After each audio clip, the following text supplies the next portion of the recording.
Oh, well.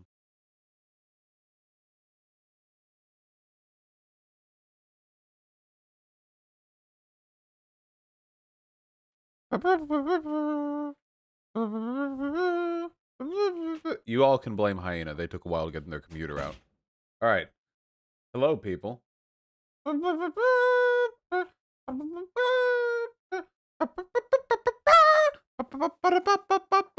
Did anyone see the original Superman movie? I guess it's not the original Superman movie, but you guys know what I'm talking about. It was a good movie. I mean, it's different from modern superhero movie. Yeah, it's pretty corny, but it's good. How y'all doing? Lots of stuff to be excited about today. First of all, I'm fully vaxxed, and so far I haven't demonstrated any symptoms of sickness, so that's nice. My arm's sore, but that's fine. Um, so that's good. Gosh, you look so sexy today. Thanks. I try my best every day. Yeah, the second major thing that I want to talk about is putting my heart out there for Dylan Burns. Dylan Burns apparently recently survived a suicide attempt, and the man for whom I have a lot of respect. Uh, I'm sure that I speak confidently to our collective interests when I say that I wish him well, and I hope things get better soon. Um, yeah, I have much else to say there. How's that 5G working, Vosh? So far, so good. No major complaints yet. There's another announcement, which is slightly less unhappy. I'm sorry for the emotional whiplash. We're going 1-2 on this one. We're wapow, right on over. To the good news. All right, are you guys ready for it? I don't think you're ready for it personally. I think you're woefully underprepared for what's about to take place. Um, in my personal opinion, but I'll humor you. You know, um, tomorrow at noon PDT, Monday, I'll be doing my very first 24-hour live stream to raise funds for the Palestine Children's Relief Fund. We'll be playing some N64 classics, all right? We'll be getting your Super Mario, okay? We'll be getting your Banjo-Kazooie, all right? Your Star Fox. We're throwing it all out there, okay? Gonna be doing that tomorrow, I guess, in exactly 25 hours. That'll be fun. You know what they told me? They told me, "Gosh, you can't do this right after getting your second vaccine shot. There's no way. There's no way. The flu symptoms, they'll put you down." And I said, "No. All right? With all the shit the Palestinian kids are going through, we can put it through. All right? We can make it happen. All right? Let me tweet out the announcement now. And Hyena, you're free to start messaging people. Boss dude, you might actually be too fucked up, and I might not be. We'll see. Why'd you choose that charity? It seemed highly accredited, uncontroversial, useful. I didn't want any drama around this. We're also going to be doing things a little bit differently for this 24-hour live stream, okay? We're going for a high goal, all right? I'm really, really hoping that we can all put out for this. I know that I will be. We're not going to have chat on screen. I want as little controversy around this live stream as possible. Chat will not be on screen. Donation messages will not be displayed on screen. I'm sure you can all understand why that might be a necessity given the context of this donation.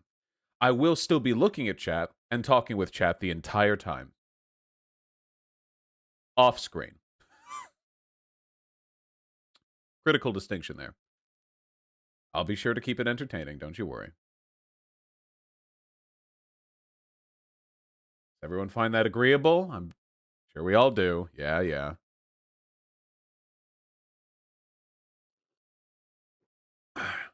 You all understand. Plus, you'll be able to see the chat if you're, in the chat. Will you take dono breaks as usual? Nope, we're not reading donos. It's going to be dollar amount. I'll see the donos. Maybe if there's something extra special in there, I'll read that out loud. I have the Streamlabs thing up next to me. For you to contribute to the donation total, you need to donate to Streamlabs. I'll have an exclamation point donate link up on all my chats, Twitch, YouTube, the site, everything. Money needs to go through to Streamlabs. All right?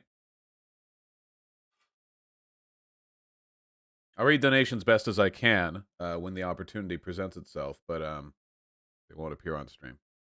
Anyway, I'll have all that set up by tomorrow. Show the coffee mug. It's a little cat with a hat. See?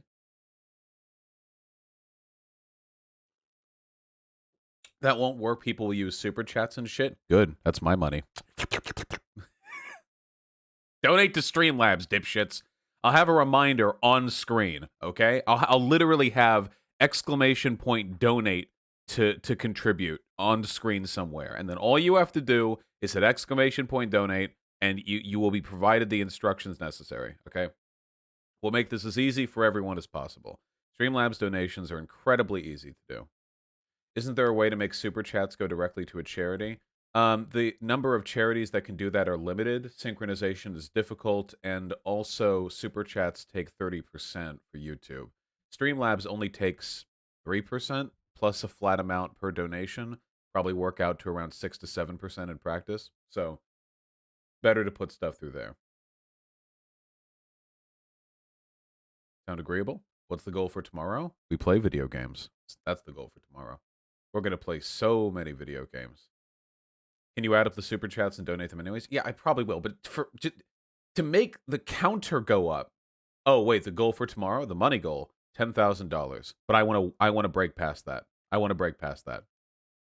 Chapo Trap House the other day raised 100,000. Okay? Sean raised I think 20,000. We can do better than 10,000. I'm giving you guys, okay? I don't want to see you beat the hurdle, okay? I want to see you guys fucking rocket to the moon. We made $20,000 for Black Lives Matter in 5 hours with an unplanned Minecraft stream, okay?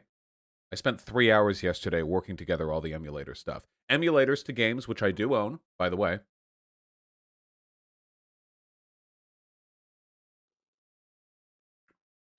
It's true, I do. I mean, it's all in my mom's closet, but yeah, I have a Nintendo 64 and all those games. I actually have the Superman 64 cartridge, that legendarily bad game. Remember? You guys know that game was like a whole. They're pretty hard to find these days, but yeah, really, really bad game. For the Nintendo 64, yeah. That doesn't make it less illegal. Yeah, it does. Yeah, absolutely does. That's the rule. If you own a physical copy of the game, or if you've purchased the game, if you own the game, then you can emulate it elsewhere. Speedrun GoldenEye? We'll see. Get other streamers and YouTubers on with you. I've messaged a couple of people. In fact, I believe Hyena's messaging some people right now. Get Hassan on? I messaged Hassan. Yes. Though I wouldn't expect anything necessarily on that front. He's a busy guy. Hold on. Yes. Hyena. All right, hold on. Let me send the tweet. There we go. All right, everyone. It's time. We need you guys to like and retweet this. Before, it was only for fun. This time, it's for the children. Okay? See this? I want to see it. I want to close my eyes and open them and see 3-digit retweets. Okay? I'm closing. Okay, I'm opening in 5. Okay? 1, 2, 3, 4, 5. Where is it? 88's pretty close. Get it. Get it. There we go. Ooh, we doubled that. You get it for not having live updates. Absolutely. Just spread it like butter around the internet, okay? Look, can I be forthcoming with you guys? I've got slightly controversial reputation, you know, most of which I maintain I believe is undeserved. But sometimes, most of the time even, this really doesn't get in the way of my work that much. This time it does. I want you all to be on your best behavior. I'm looking at you, chat, right now, okay? I want this to be an uncontroversial celebration of our community's collective humanitarian interest. Something which, in spite of how edgy I know a lot of you are, you all share with me. Excuse me. I'll be posting on TikTok, don't worry. In fact, Tempest, uh, take a clip of something I just said. Clip something. TikTok, do it. I know you're watching.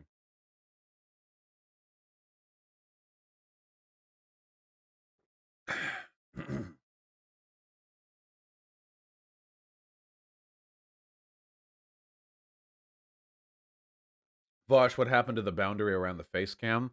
Um, it's negated right now because I have a separate scene where I'm testing out the format for the live stream. For the charity live stream. All right, I will. All right, I will. Hyena. See if we can't get Nina Turner on here. Jesus. We're gonna do Facebook. We're gonna do everything. You gonna play Turok 2? The 3 games that I expect to play are Super Mario 64, Banjo Kazooie, and Star Fox 64. I anticipate I'm not going to be able to beat these 3 games in 24 hours. Actually, Star Fox can be beaten in like an hour. I might 120 star Super Mario 64, depending on how good I am at the game. I haven't played these games in legit like over a decade. I have no idea how I have no idea um how good or bad I'm going to be at these games now. So if I'm bad at it and I'm like stumbling, then I might just go 70 star. But if I'm feeling the music, if I'm feeling the motion, we might go 120 star. Play Zelda 2. Zelda is a long game. I'm looking for games that got that constant high energy. Platformers, okay? Games like Zelda, phenomenal games, mind you, but they're a bit of a slow boil. They're RPGs, you know. Mario Party, no. No Animal Crossing GameCube. Anyway, if we run out for those 3 games, we're also doing GoldenEye 64. Consider GoldenEye 64 to be a stretch goal, okay? Maybe if you guys really impress me, all right? We will be going with the you all saw the Donkey video on remakes and remasters. We're gonna play it with mouse controls, baby. All right, we're gonna be fucking sniping people from across the map as far as the draw distance let us go. That'll be fun.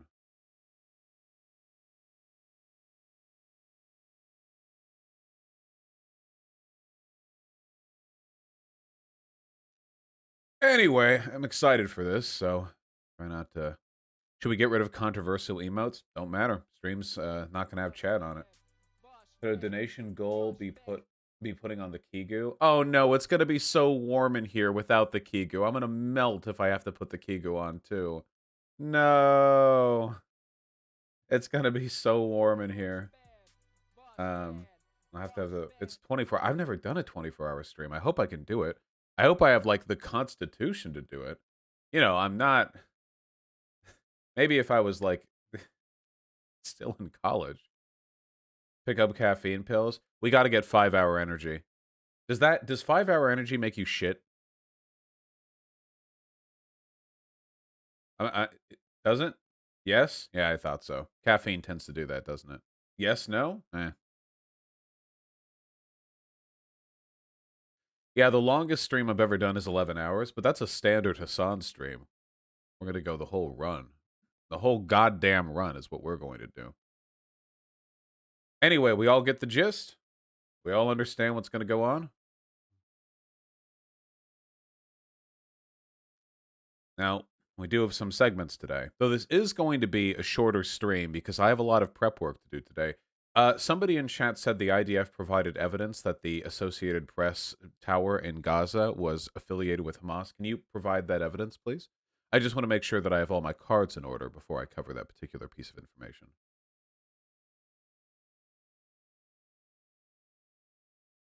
Yeah, I'm wondering about that a little bit.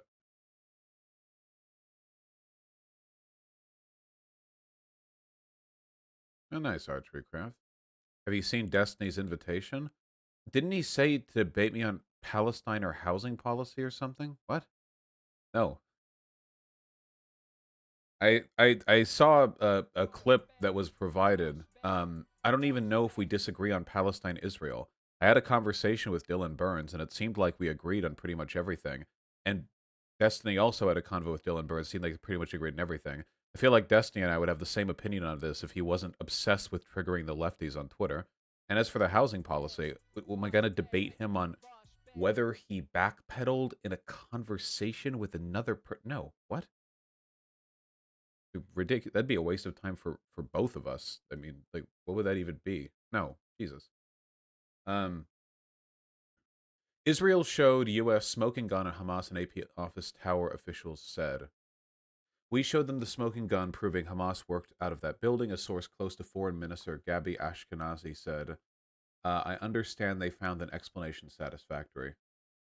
Wait, you can just have the last name Ashkenazi? That's allowed? Wait, can you... Wait, that's cheating. Can't you? Can you just have the last name like Irish? If you're like in like Ireland, you know what I mean? Oh yeah, I'm like McConaughey Irish. Like what? The common last name? That's cheating. Very, I mean, pretty efficient though. Ireland is a real surname. Yeah, I guess that's true. I have seen people with the last name Ireland. Yeah, why isn't American a last name? Honestly,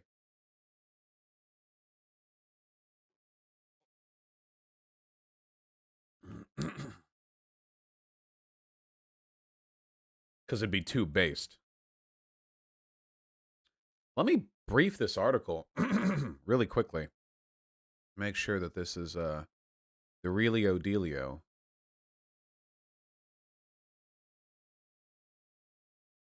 Hold on, let me close this.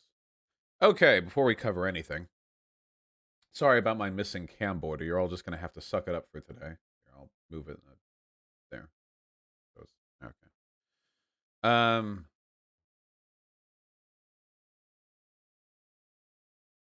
All right. Let's see. Looking scuffed. Goddamn right. No borderino.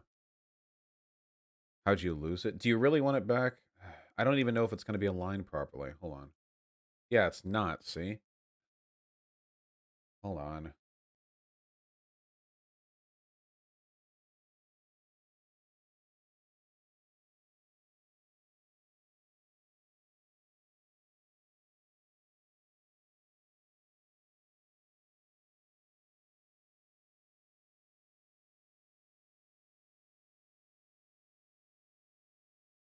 Okay.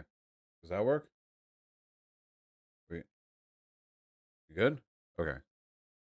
All right. Let's see. Officials in more than one government office confirmed that U.S. President Joe Biden's phone call to Prime Minister Benjamin Netanyahu on Saturday was in part about the bombing of the building. We showed them a smoking gun proving Hamas worked out of that building. I understand they found the explanation satisfactory.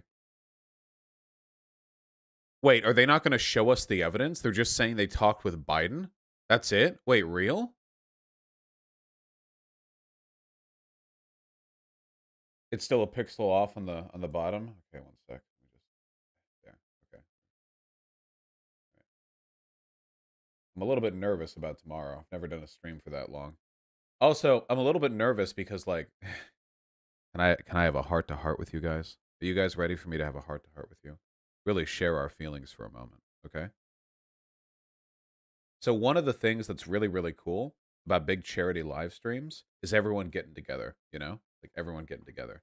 That's why H bombs was so cool. The initial goal was what? $500? And then it's like, oh no, 300,000. Also AOC showed up, you know, like everyone it's like the exceptional, you know, the moving past the goalpost. The power of friendship stuff, truly. Problem is I just don't have that many friends in the online space. I don't mind being a big maverick when it comes to debate lord stuff, but when it comes to stuff like this, it really hampers me, you know? So, I'm hoping that we can get some good like across the aisle stuff going, you know what I mean? even if there are people with whom I traditionally have disagreements, I'm always willing to set that aside for like contributions to charitable causes. So, yeah.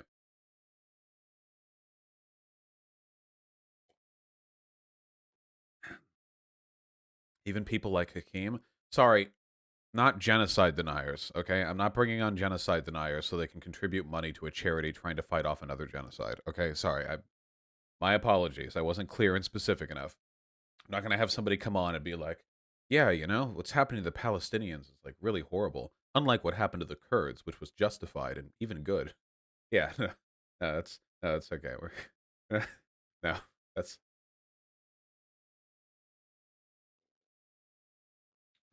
excuse me.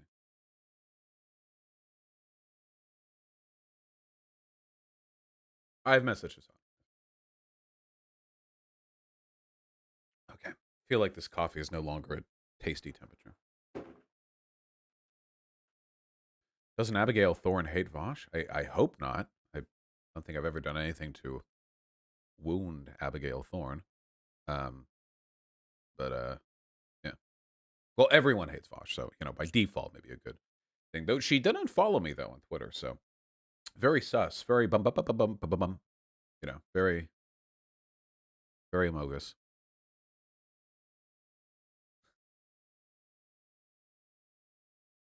Oh my God, you're getting Biden on? I don't think, but we'll talk about that in a sec. I don't think Biden's out here supporting the Palestinian kids. Actually, I don't. That's not. That's not the Biden I know. The Biden I know is, let's say, uh, not super duper helpful when it comes to this particular issue. Speaking charitably, you're saying there's a chance? Well, I guess we'll just have to see, won't we? All right, people. Like I said, it's going to be a short stream. If you are jonesing to give me money, I strongly suggest you hold on to it for tomorrow. You know, because I'm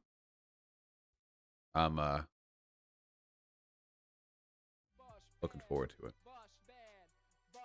Anyway, let's get to it, huh?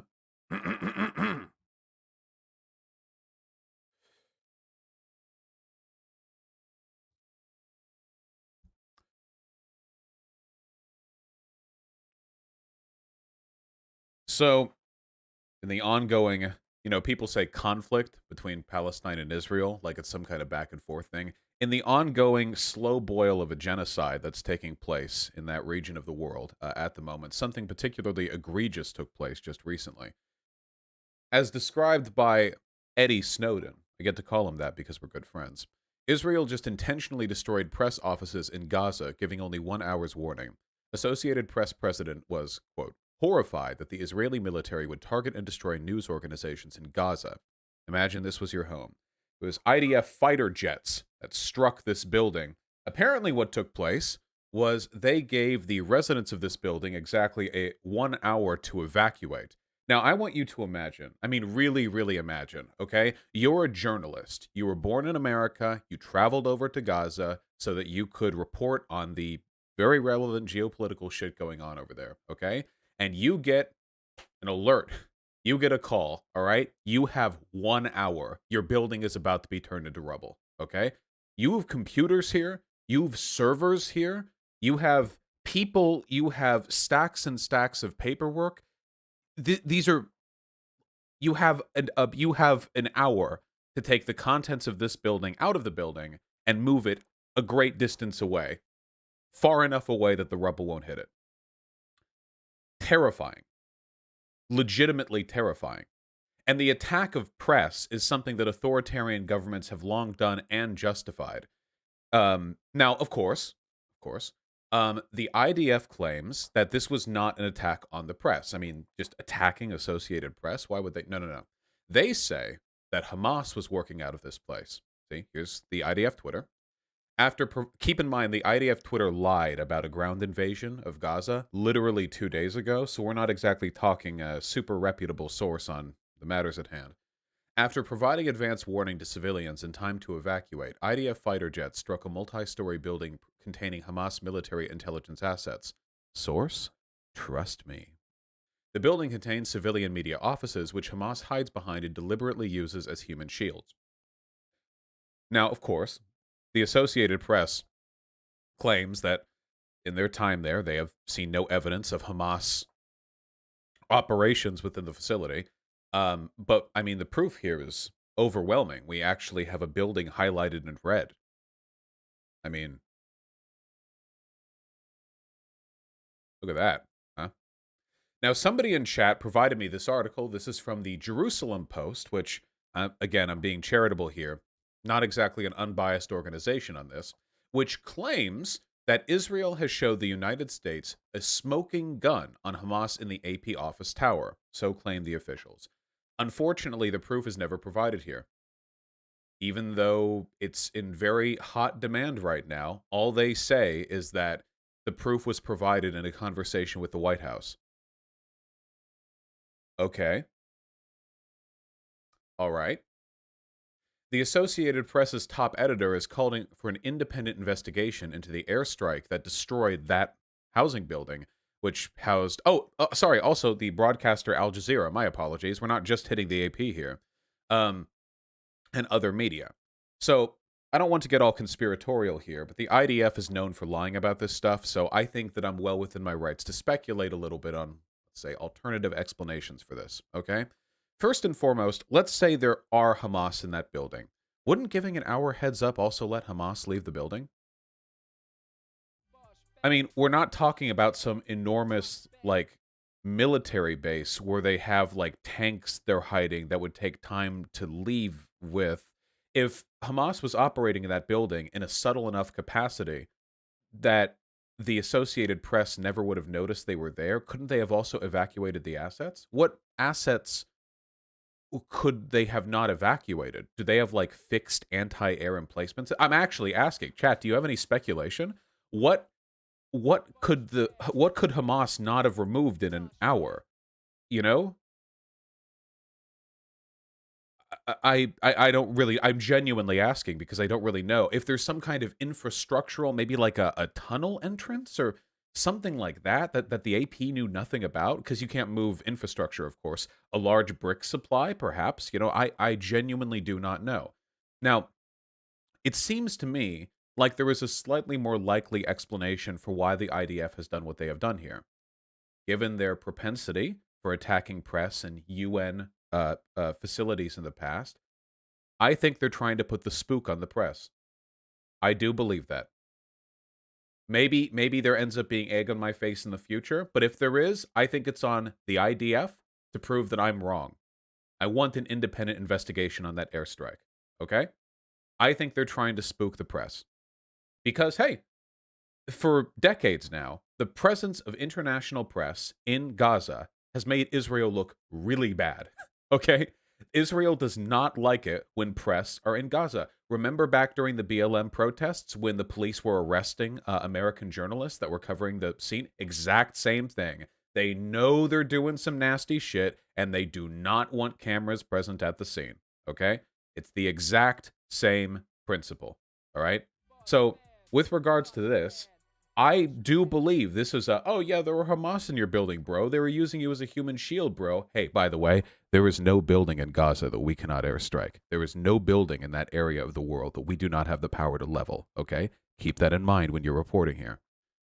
It's not exactly a new tactic. Threatening journalists is like 101 authoritarian stuff, you know? Now, again, it could end up being the case that Hamas was operating out of that building. Say they were. Was an airstrike really the appropriate solution to that problem? Is that really the best way to handle that? I mean, if we're talking about a functional building, housing units, press, what is there? Was there like like an ice cream stand at the base of it? What, a huge underground network? What's the Avengers? What are they called? Spectre? No, not Spectre. That's James Bond. What? Come on, Hydra? Was Hydra beneath there just a big underground base? And then we're not providing evidence to the press? Because personally, if I was the IDF and I wanted people to think well of my intentions, you know what I would do? I would provide Al Jazeera and the Associated Press evidence of Hamas presence immediately after the airstrike.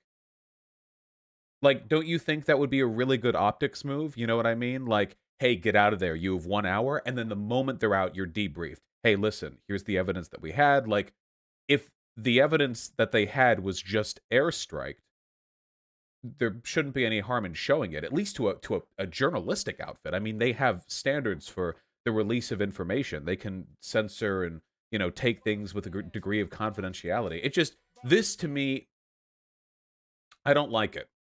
I want an independent investigation. I maintain a tremendous degree of suspicion. The IDF has proven itself to be incredibly untrustworthy with its tactics, especially with regards to international watchdogs. All right? Does everyone agree on that? The very least, suspicion is warranted here. And it's very convenient. Any time Israel does something that looks really bad, there's always some Hamas presence there. Just lurking. Evidence? Yeah, it's obvious there was Hamas operating in the building media. The evidence is that we bombed your building. Why else would we have done that? We'll see. Israel also attacked the press in Gaza back in 2014 to silence reporting. Yeah, they've done this before. This is not a new thing. This isn't a new strategy. We're not talking about some far out conspiratorial, like mind controlled ship, laser beams in orbit relay network system. We're not talking about a James Bond plot. We're talking about a well known, tried and true tactic that this government has done before. Doctors in Gaza are confirming the Israeli military is using white phosphorus and Palestine. Guys, it's just so complicated. It's just so complicated, dude. I'd love to have an opinion on this. It's so complicated.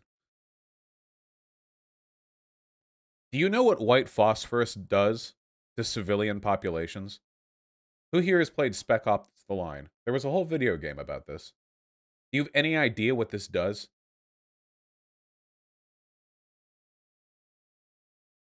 Well, I'm glad you all have played Spec Ops The Line. Not the first time either. No. One moment.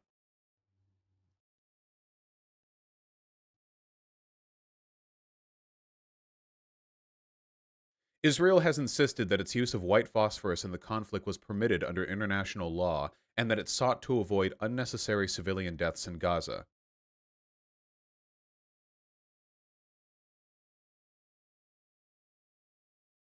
Jesus. This is a BBC article. This is from 2013. Again, none of this is new. Israel said it will stop using artillery shells with white phosphorus to create smoke screens on the battlefield. As a weapon, white phosphorus is used to mark enemy targets and produce smoke for concealing troop movements. It can also be used as an incendiary device against enemy positions. Its effects can be extremely harmful. If burning white phosphorus lands on a person's skin, it can go through to the bone. Toxic phosphoric acid can also be released into wounds, risking phosphorus poisoning. A protocol to the 1980 Convention on Conventional Weapon bans the use of white phosphorus as an incendiary weapon against civilian populations or in air attacks against enemy forces in civilian areas. Guys, everything Israel does in Gaza is either an attack against the civilian population or an air attack against enemy forces in civilian areas. There's no other thing that they do there. There's not like a Hamas like army and then the Hamas like fortress with the surrounding Hamas military. It's no. Just clear and cut war crimes, but I mean, hey, it's complicated. Anyway, the cherry on top of all of this is, remember at the very, very beginning, the beginning of all of this, where I was saying that the Israeli government said that they had evidence and they shared it with Biden, and Biden was like, "Yeah, okay." Well, Biden is yeah, okay. Today, the president spoke with Israeli Prime Minister Netanyahu, reaffirmed his strong support for Israel's right to defend itself against rocket attacks from Hamas and other terrorist groups in Gaza, and condemned these indiscriminate attacks against Israel. I could engage in some choice language here. I mean, I'll simplify it for the kids at home. Fuck Biden. Fuck this. Fuck him. Fuck everything about this. Okay? Simple as that. We've seen a lot of pretty vitriolic criticism coming from the squad towards Biden for this decision. But I'm telling you, folks, it's as simple as this. It's always been as simple as this. Okay? You know why? Israel is our military base. As long as we're allies with Israel and as long as they get the billions in military aid that we give them, we have a geopolitical ally in that part of the world, which secures us some degree of control over a powder keg of complicated political relations, oil, trade networks. Almost any U.S. president is going to back Israel fairly uncritically. This is one of the elements in which Trump and Biden really aren't that different. Support for Israel just gives America too much leverage. It would take somebody truly, truly radical, somebody truly committed to substantial change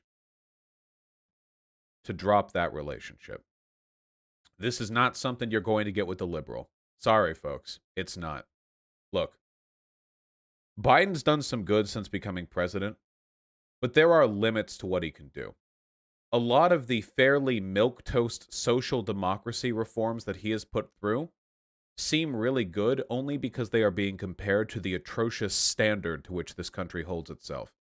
America wallows in shit and dirt. Of course, somebody coming about and saying, hey, man, what if we raised taxes a little and maybe didn't have our bridges crumbling down all the time, is going to look like a fucking genius in comparison to the status quo. But the status quo is genocide of the Palestinian people. You're not going to get a solution to that from liberals. You're only going to get a solution to that from us. Just keep that in mind when you think on the limits of what Biden is capable of or willing to achieve while in office. Because America has to turn the screw on Israel just a little bit, and real change starts to happen. Okay? Folks, Israel is like Las Vegas. Without outside support, it stops existing. So America has a lot of leverage when it comes to determining the domestic and international policy that Israel engages in. And for those of you who have never been to Las Vegas, I'm saying that because it's a city in the middle of a desert. It needs resources from. God did not intend humans to build anything in Nevada. We were not intended. Nevada, New Mexico, and Arizona, humans are not supposed to build cities there, okay? We are acting in defiance of God.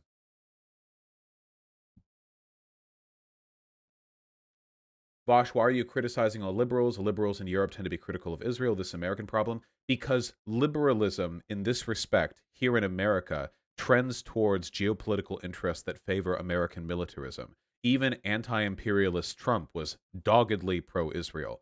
It's a liberal problem in countries that benefit. And I guarantee you, by the way, that if Israel did for the United Kingdom, France, and Germany what it does for America, that your countries would also support Israel uncritically. If Israel was Germany's military base in the Middle East, yeah, you'd support it uncritically too. Same with all those countries. Yeah, France does support. UK has some support, yeah. It's really just about who benefits. But socialists have always been good at looking past immediate self-benefit, looking towards the brighter future. Which is why it's all the very left-leaning people in Congress right now that are criticizing Biden's disgusting position on this. All right. Enough.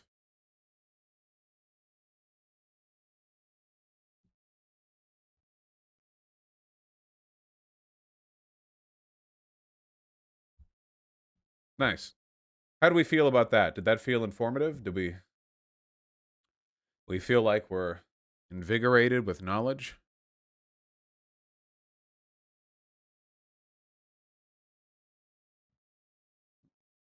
I just feel depressed. Yeah.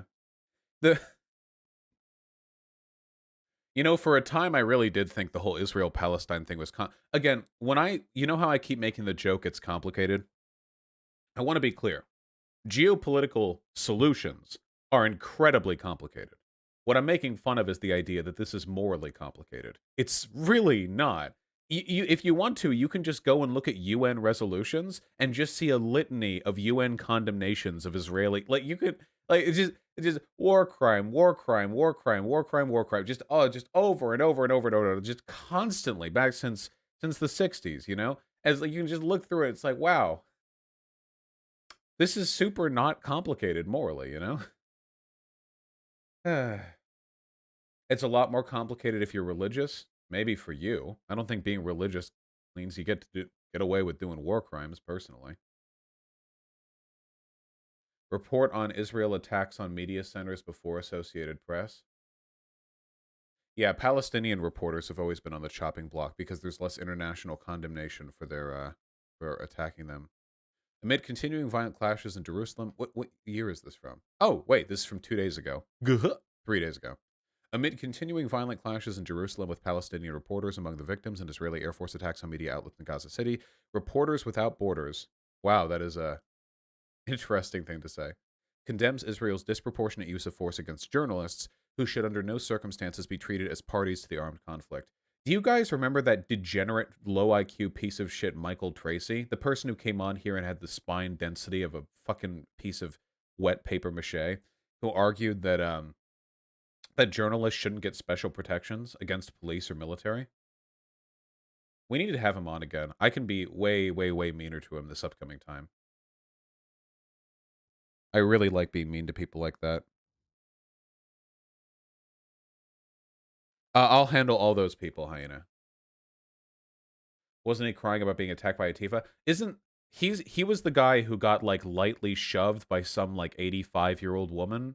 Who was the lady? Was it Maxine? Uh, um, Maxine Waters, yeah. And like complained about it and so on and so forth. Israel took out 3 more buildings today, killing 42 people. Child death toll is now at 55.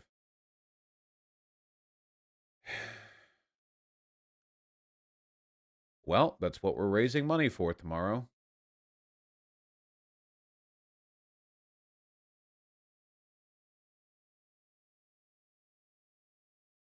What is the counter argument for when people say, why hasn't Israel nuked Palestine if they're committing genocide? The counter argument to that would be to call the government and see if you can get like a ward of the state to look over this person who's clearly not intelligent enough to take care of themselves. What kind of argument is that? If you're like, hey, I think I'm being abused by my boyfriend, and they're like, really? If that's the case, then why hasn't he bought 60 pounds of fertilizer to manifest bombs and blow up you with your house in it? What? Why hasn't he committed arson and destroyed the city you live in? I don't understand. What? No. What? I'll put it this way, okay? If it weren't for international condemnation, there would be far fewer Palestinian people right now than there would be otherwise, okay? The main reason why this is taking so long is because Israel is hated by most of the world, and they know that they're on a tightrope when it comes to managing optics, and the only reason they can get away with what they do is because the US still mostly supports them. I guarantee you that if nobody was paying attention to what was happening over there, there would probably be like unironic death camps. I mean, have you seen? This was recently tweeted out by the Gravel Institute. Those quotes from senior Israeli officials. I mean, Jesus fuck.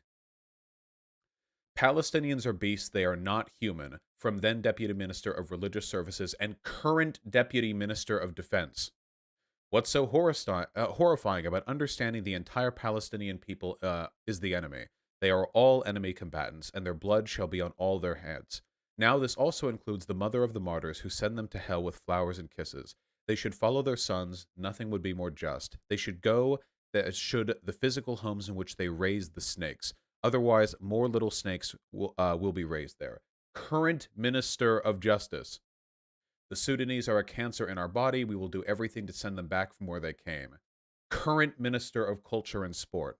Those who were with us deserve everything, but those who are against us deserve to have their heads chopped off with an axe. Then Foreign Minister and leader of the Israel Beitenu Party. Our soldiers are the only innocents in Gaza. Under no circumstances should they be killed because of false morality that prefers to protect enemy civilians. One hair on the head of an Israeli soldier is more precious than the entire Gazan populace, which elected Hamas and supports and encourages anyone who murders Israelis. Do we see the hypocrisy in this statement a little bit here? We should kill all of them because they want to kill all of us. Then Deputy Speaker of the Israeli Parliament from Netanyahu's party, current leading party. A Jew has a much higher soul than a Gentile, even if he is a homosexual. Then Deputy Minister of Religious Services and current Deputy Minister of Defense. Keep that in mind when people say that, like, Israel is a bastion of LGBT rights in the Middle East. I am happy to be a fascist. Pretty overt there. Current Minister of Culture and Sport. There are 92,000 families in Israel in which one of the partners is not Jewish. We have a real problem that we have to deal with. Current Deputy Foreign Minister. Just keep this in mind when people say that Hamas is like extremist and that like they're bad. Unironically, the elected representatives in Israel are genocidal. They are overtly and openly and by their own words genocidal, and they're backed by the United States military. Bosch Link, just look Gravel Institute. The Israeli government is fucked. They're insanely far right. This article is outdated, but most of the people quoted are still in power in Israel. Yeah, I think these quotes were taken from 2019. I think the point still stands very, very clearly. Israel has also funded Hamas. I've heard that before. It wouldn't surprise me if they did.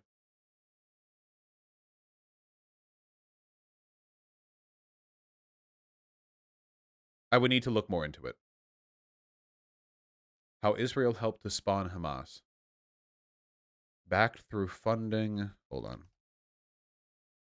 Hamas in Gaza was built by Iran as a foundation for power, backed through funding, training, through the provision of advanced weapons. No, this is from Iran. I would need to look into it more. It's not exactly uncommon for governments to fund what will later become their terroristic opposition.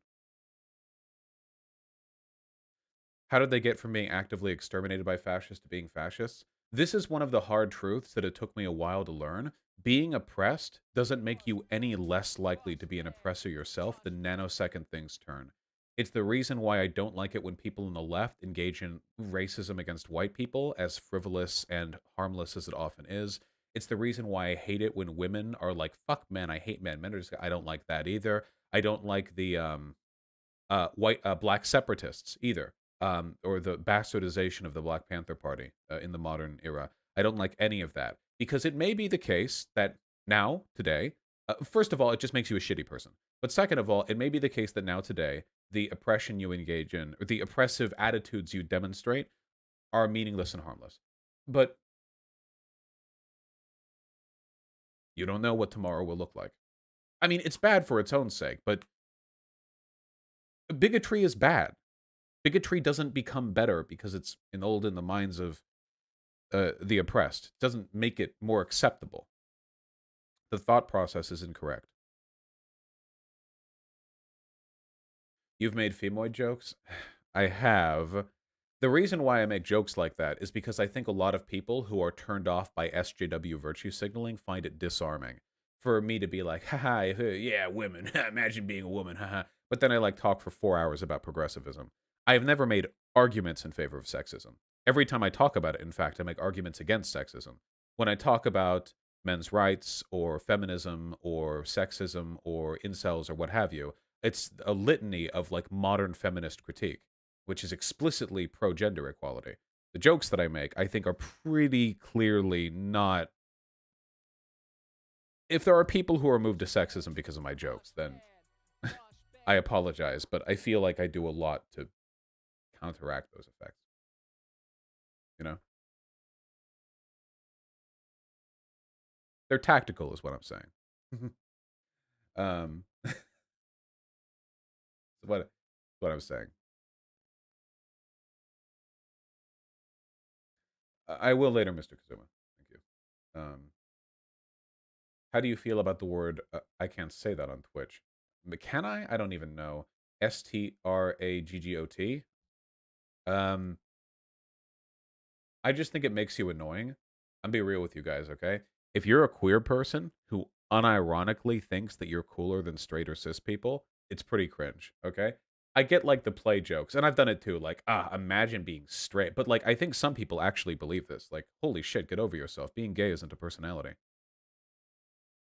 So maybe it's not the word itself I have a problem with. It's the I very rarely have a problem just with words. It's the context in which it's used and the attitudes it's meant to belie or suggest.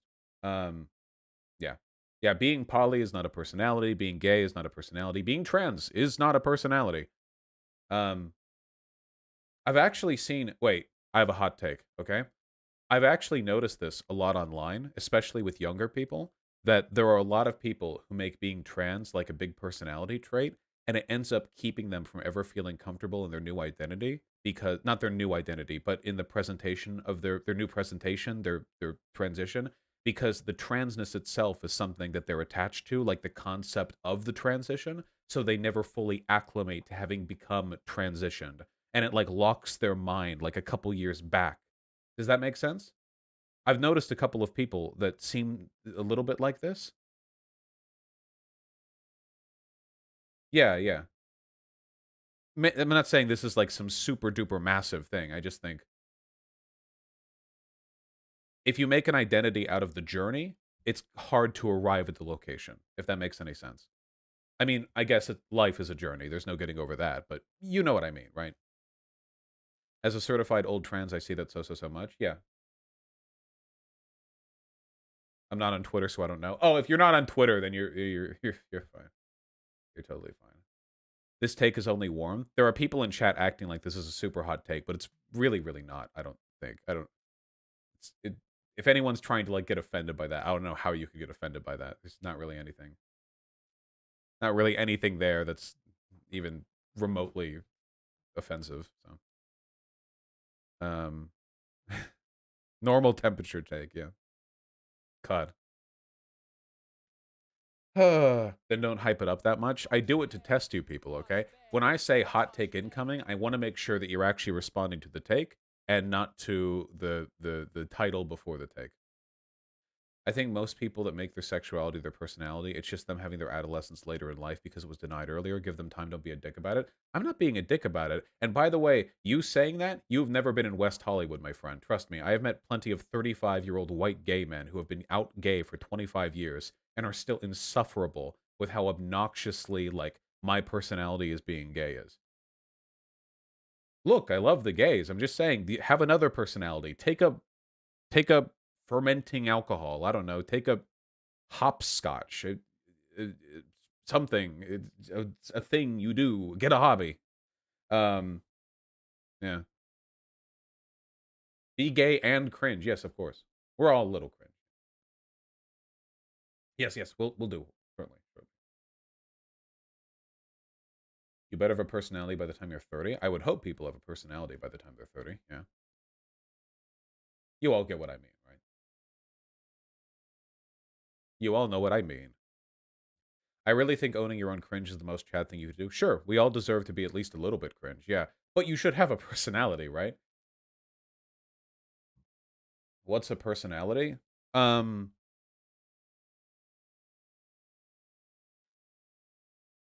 I think that people should be able to. That's a very broad question. It's one of those almost intuitive things, right? Like everyone has an answer, but it's hard to describe. I feel like people should be able to have identities beyond just what they are categorically. You know what I mean? That people should be able to uh, uh, convey elements of themselves that extend beyond demographic characteristics or beyond things that a person could see listed adjectives of you. You know what I mean? Like, this person is a baker, they're gay, and they're white. And then if everything they are and do could be summed up by white, gay, baker, I would say that person is deficient with regards to the personality. It should be something else, not just a hobby, but like a flair that you put on who you are and what you do, a way of approaching it. It doesn't mean that you have to be super outgoing and crazy loud and what have you. It just means that there has to be something more, some new angle. You know, this is some nerd shit. Oh, come on, whatever. Have you heard of Masters? No, I haven't. Sorry, thank you. I read everyone in chat. When you reminder that if you type something in chat, I see it the first time. I always see it. If I don't respond, it's because I hate you personally. Um, as a gay baker, I'm very offended. Vosh apologized to me immediately. Well, are you white? I said white gay baker.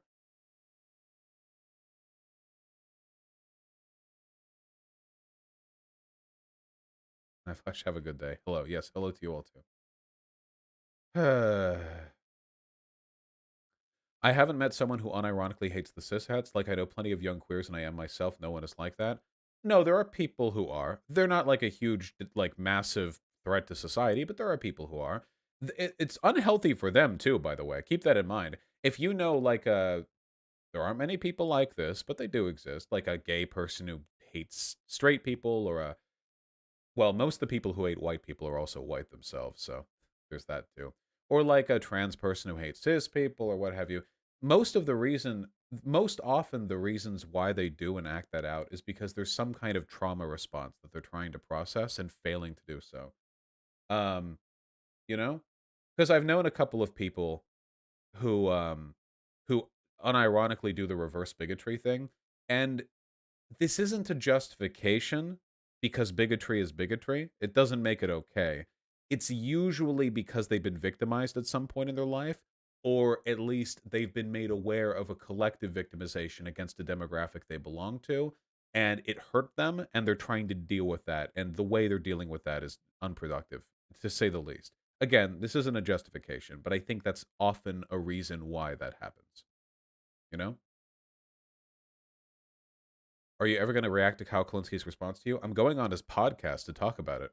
Isn't that enough? You can't do the whole back and forth forever.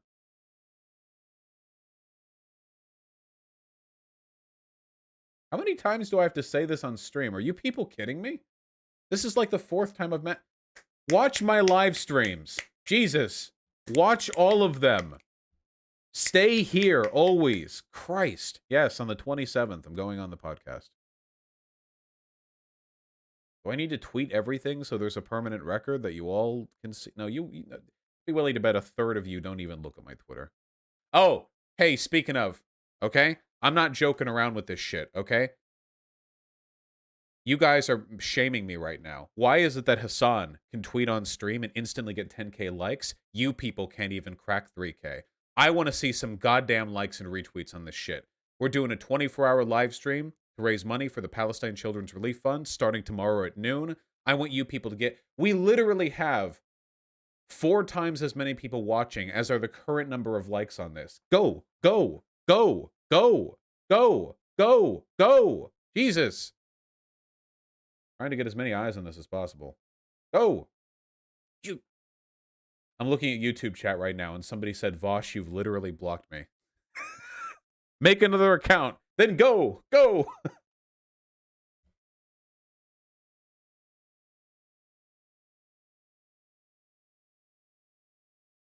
You want people to go on Twitter? This is utilitarian harm. Some of you may die on Twitter, but that's a risk I'm willing to take. What? Some sort of baby shenanigans? Eating you were eating cotton balls, Pigeon. Pigeon, those aren't edible, Pigeon. Pigeon, you can't eat cotton. That's not, your stomach can't digest that. Ooh.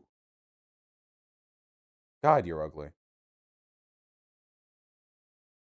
Look at her, look at her, look at her feet. Look at this. Oh, she's crying. No.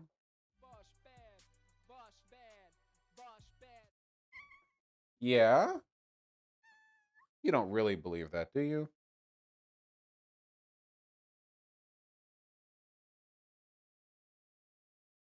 Hello.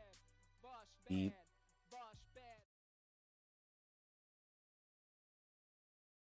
Meat.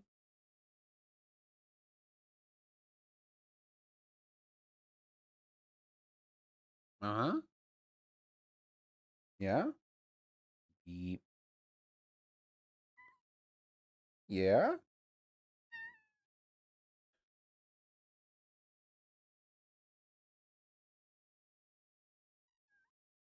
You're being so quiet. You're not. Yeah.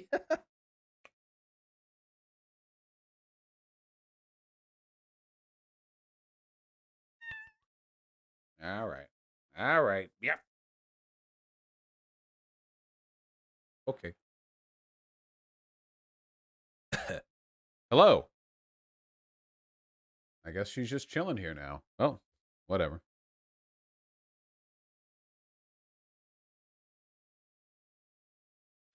Here's a video by The Intercept about Israel creating Hamas. Just learned about this yesterday. All right, I'll give it a look.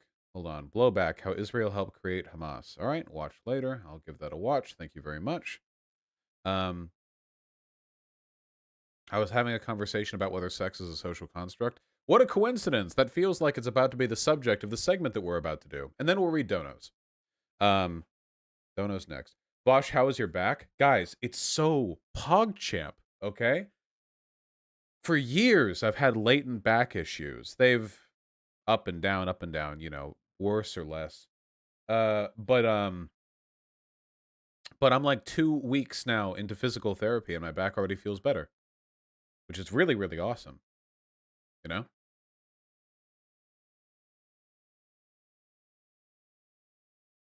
Could you add this? It's the new Swedish study. Oh no. Lately, I've been seeing a new study gain prominence among people who oppose gender transition for trans folks. It's the new Sweden study, as these people are starting to see the flaws using the original one to attack trans people. The study is called Reduction in Mental Health Treatment Utilization Amongst Transgender Individuals After Gender Affirming Surgeries, a total population study, and has been used by so many people I have debated with online, as well as with Lauren Southern facing Hunter Avalon this past week, to claim that gender transition carries no benefit to trans people. Sure, I'll read this through. This claim is based on two factors. The first is that the study was corrected to exclude its original conclusion for being too strong. The second is due to a new extrapolation which has been drawn from the data. The extrapolation is as follows. There was no statistically significant difference in the prevalence of treatment for mood disorders between the two groups. Moreover, treatment for anxiety disorders was higher in persons diagnosed with gender incongruence and who had received gender affirming surgery relative to persons diagnosed with gender incongruence who had not received gender affirming surgery. End quote. So let's talk about how this statement on its own should be taken with a grain of salt. Firstly, the finding is post hoc. So taking it on its own as truth is a post hoc fallacy. Correlation does not imply causation. Prudence is required when interpreting the findings and not, for example, collapsing all transgender persons into one unified group. Trans people who opt for gender affirming surgery and trans people who do not might be two different populations. That's true. Some people with gender incongruence may wish to have gender affirming surgery, others may only seek gender affirming hormonal treatment, and others may seek no treatment at all. Keeping this in mind, consider the finding in context of the study clearly showing that for the people who undergo gender affirming surgery, rates of treatment for mood and anxiety disorders were markedly reduced with the last time since gender affirming surgery. Hospitalization rate for suicide attempts were also drastically reduced. Okay, I think I understand what the flaw here is. Mouthy talk with Destiny about it. Gender incongruity does not imply suffering due to their gender mismatch. Yeah, that's why they're not using the term gender dysphoria, because that's a medical term. The incongruity might just be like a slight deviation from you know, heterodox gendered behavior. Yeah, it could be being a femboy. Additionally, it is true if you're like, hey, people who demonstrate this incongruence and don't get surgery have lower rates of anxiety than people who do have gender incongruence and get that surgery. If that's post hoc, are you testing for that? That is to say, are you taking a group of people pre-op and then the same group post-op and seeing if there's a change there, or are you just looking at two? Yeah, no. Methodologically, this is bullshit. Maybe I should do a video on it. Ooh, that would actually be good. What are the problems with this methodology? We can make it like a little puzzle. Yes, we can do that. That would be good. That'd be good. I need to read the study in full before I can do that, though. I can't just go off the abstract. I need to review the methodology and make sure that all of my assessments are correct. That'll be next non-fundraiser stream. Anyway, are we ready to suffer, people? Then we'll read donos.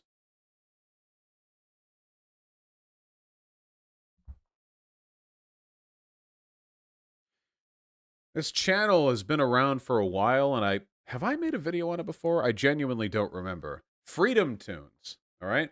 It's much easier to get away with bad arguments if it's being presented in a satirical cartoon format. I have done this before? Well, let's do it again! The Woke Guide to Gender, okay? So the way videos like this typically work, and I know this because I've done this before, is these videos will present a stupid argument. I mean, real low IQ shit. Sorry, that's the secret debunk later video playlist. But because it's a quirky satirical cartoon, all the arguments they imply that end up being bullshit they don't stand by it, you know? If you actually pin somebody down on this, they'll be like, "Oh, that was just a joke," you know? They get to hide behind the veil of satire where every position they take that ends up being falsifiable and provably wrong, they back off of it. And every position that they want to defend, they say, "No, that was the serious argument." So we're going to ignore all comedy and we are just going to respond to every argument, explicit and implied, laid out here. Okay, it's going to be real factual like, all right? Get ready for it. Let's do it. Gender, not even real. Or biological sex. Whose idea was that? You may have thought that basic science / I having informed you that male and female are genuine distinct categories. But oh, well, hold on. If you're going to make an argument, you got to make it right. So this is an appeal to intuition, which is by definition irrational. If you look with your own eyes, no. Also, wait, who is arguing that male and female aren't distinct categories? The argument is just over whether or not they're socially constructed and whether or not they're bimodal versus bivariate. The video is significantly louder than I am. I was playing video games last. There we go. I turned it down a bit. But alas, you're an idiot. Until recently, science told us that men had Y chromosome, male genitalia, the ability to get women pregnant, the blame for everything that ever goes wrong. No, I don't think so. And women had X chromosome, female genitalia, baby in her tummy, and lots to complain about. Are we... I know that we're doing like the 1950s announcer bit. Should I criticize this as well? We have some issues we're working through right now. This is like some boomer comic. I hate my wife. About, but all of this can be thrown out. Okay, so let's address the actual argument so far. So the narrative that's being described thus far is that for all of human history, we've known the truth, okay? We've known that there are men and there are women.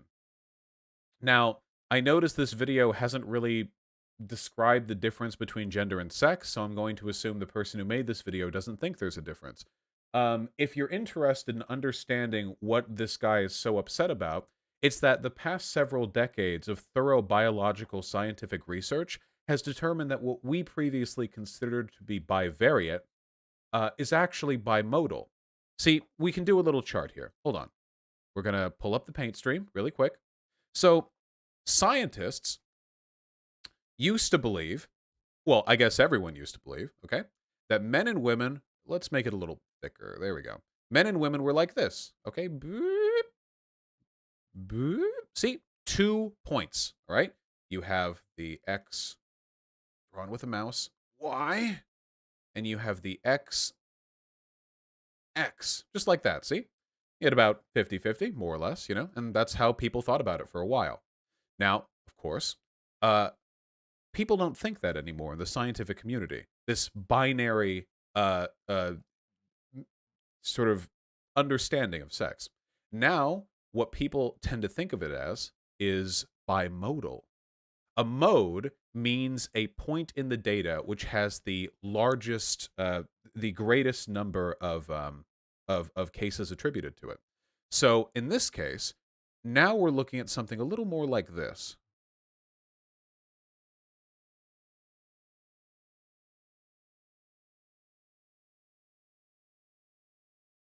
What does it mean to be a male or a female? Because if you look at the science, there are XXY males. Are there not? There are XXY males. They have penises and they have higher degrees of androgen sensitivity. And if you looked at them, they would just look like me, I guess. But they are XXY. So the chromosomal difference isn't just a one-to-one point. It's, well, kind of a spectrum. And likewise, what about intersex people? What about people who have some characteristics of mixed genitalia? What about people who have hormonal imbalances that are more characteristic of people of the other sex while they maintain the characteristics of the sex that people assign them at birth? See, scientists, and again, I want to be clear here, I'm not talking about sociologists. I'm not talking about, gender theorists. I'm saying people whose job it is to study human genealogy, to study human biological nature, decided that actually the characteristics that we associate with being male or female are really just a big mishmash of different characteristics. And if you chart those out, you find that there are males who are like here, you know, instead of being here. Like a little thought experiment. What does it mean to be a man? Well, it can't be XY chromosomes because there are XXY chromosomal men who are otherwise physically, I mean, they look very masculine, certainly. They have the genitalia, they have the reproductive capabilities. So it's not chromosomes. Most of the time it's chromosomes, not always. What about body hair? That's characteristic predominantly, but that differs based on ethnic lines. And also there are hairier females and hairless males. So not that. What about genitalia? Well, there are intersex people who have, some people are born with, let's say, indeterminable genitalia when it comes to categorization, but their whole rest of their bodies are otherwise very much male or female. It's a spectrum. And I understand that this spectrum, this complexity, isn't that meaningful in conventional parlance. It's not. Day to day, most people get by their lives believing there are two sexes, male and female. And functionally, that's an acceptable mentality to go through life. But if you want to make cringy internet videos where you criticize other people for being anti-science, you might want to educate yourself on that science. See, again, if you would shut up, this wouldn't be an issue. But you made a video on it. So you should read up on it a little bit, maybe?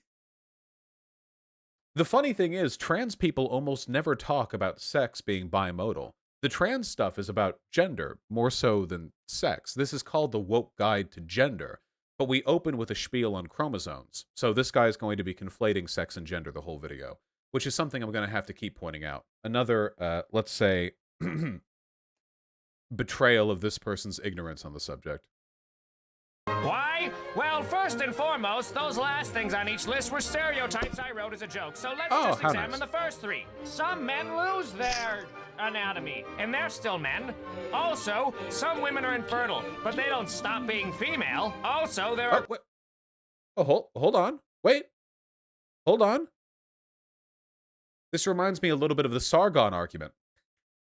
Sargon of Akkad, he said that a woman is somebody who reproduces. He's actually said you're less of a woman if you can't reproduce anymore. This guy's not biting that bullet. He's acknowledging that the characteristics that he just listed, maybe I jumped the gun a little bit too fast, but I suspect he's going to get back into cringe territory soon. Yeah, like is an 80-year-old woman not a woman? I mean, she's infertile, but she's a woman, right? If we say that a woman becomes less of a woman when she's infertile, then we're not really referring to like biological sex. We're instead referring to social roles, which is, funnily enough, even more of a socially constructive perspective than I have on the subject. But being female, also there are chromosomal abnormalities which result in a person not having the usual XX or XY chromosome pair. Therefore, gender isn't real and everyone can go home. Wait. Hold on. No. First of all, my friend, none of what you're talking about right now is gender. You're talking about sex. And the conclusion people derive from the information that you provided is that sex is bimodal.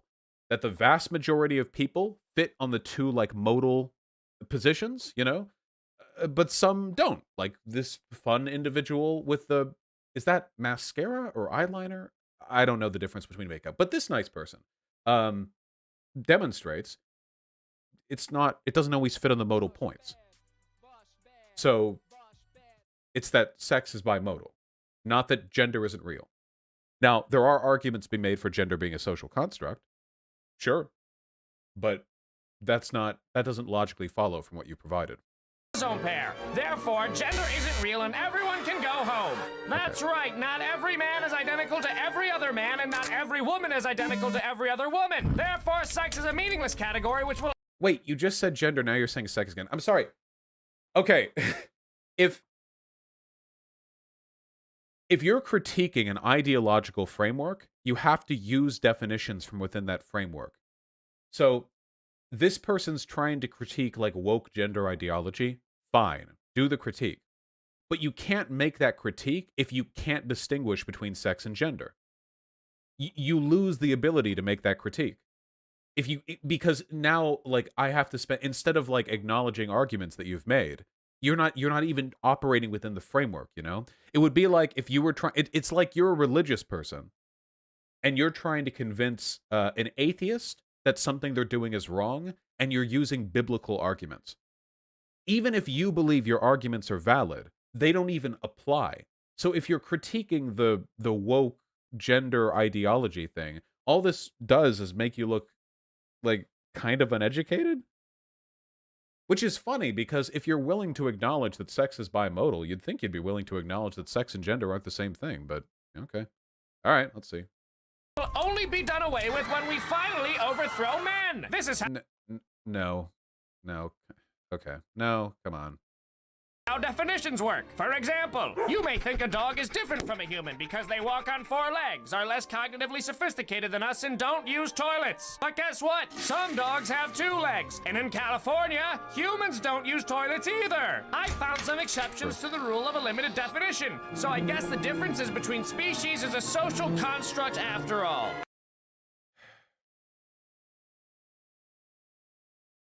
Yes. Humans had to invent a definition that described the differences between species. But that definition is not how many legs you walk on. As I understand it, the difference between speciation or species differentiation is the degree to which they can healthily reproduce with one another. And then you have them categorized within like a broader, again, socially constructed metrics for what we consider valuable. So, for example, you know, all the different species of like insects, we have subcategories for them. But those subcategories are based on things we find readily identifiable. How many abdomen segments, thoraxes do they have? Or how many legs do they have? But if we were a different species, we might have differentiated them by color. You know, like these can't reproduce with these, but we'll group them together because these ones are all blue and these ones are all green. Species differentiation is a social construct. What you're mistakenly believing is that something being a social construct means it doesn't exist or that it shouldn't exist. Social constructs are things we make to serve a purpose for us. What's a chair? Construct a definition for a chair that includes all chairs, but doesn't include anything that isn't a chair. It's not possible. It's not possible. You actually can't do it. It's not doable. It's a social construct, but we still use chair in common language because it serves a social purpose. And that's what's being done here. Same for species. Though obviously the differentiation between species is not as arbitrary as the definition for a chair. It serves a scientific purpose. It's still ultimately one that, had God rolled dice differently and we've been a different species, if we saw in a different color spectrum, if we did X or Y or Z or whatever, might have categorized them differently. And what about intersex people? They prove that sex exists on a spectrum. Oh, yeah. Yeah, like that. See? It's a spectrum. It's just a bimodal spectrum. So the vast majority of people are going to fit on either end of the spectrum. But yeah. And that's fine. It's not a prescriptive thing. If you're more towards the middle, if you're intersex or whatever, pog. Right. Yeah. No harm. Because the word spectrum means everyone falls into 2 categories except for a handful of infinitesimally rare exceptions. No, hold on. See, binary means 2 options, not 2 options with exceptions. That's not what a binary means. The existence of any exceptions would be enough to prove that it's not a binary. Also, this isn't really a representative sampling. How many people are intersex?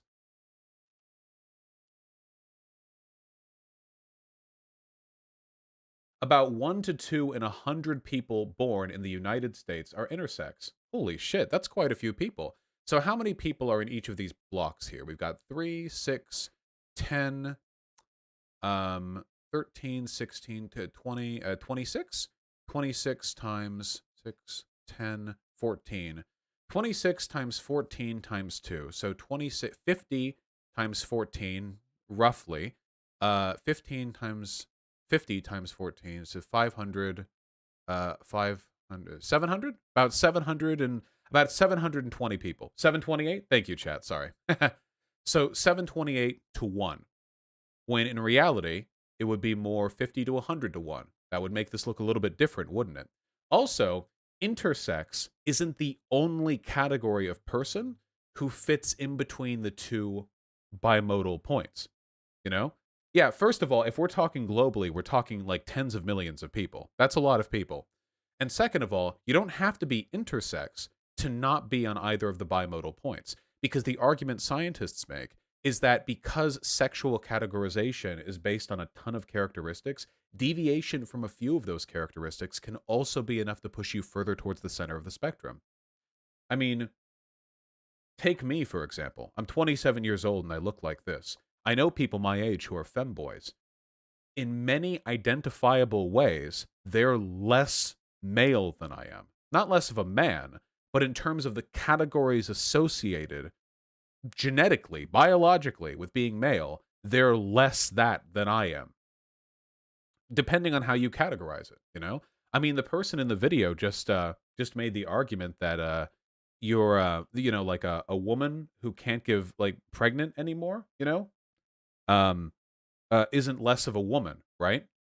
Would we say that a person is less of a man for being a femboy? Well, I guess they may, depending on what they get off to. Well, depending on how they say it. The argument is that depending on what characteristics you value, people can fall more in line with the center of that spectrum. Once you accept that things are bimodal in nature, it's... Let me just put it this way. These arguments get very complicated. I'll put it this way, okay? This guy and I probably have the same chromosomes, okay? But this guy is further towards the corner of the spectrum than me, okay? That's all I'm saying, all right? That's the argument that I'm making, all right? He's further over, okay? I don't care. It's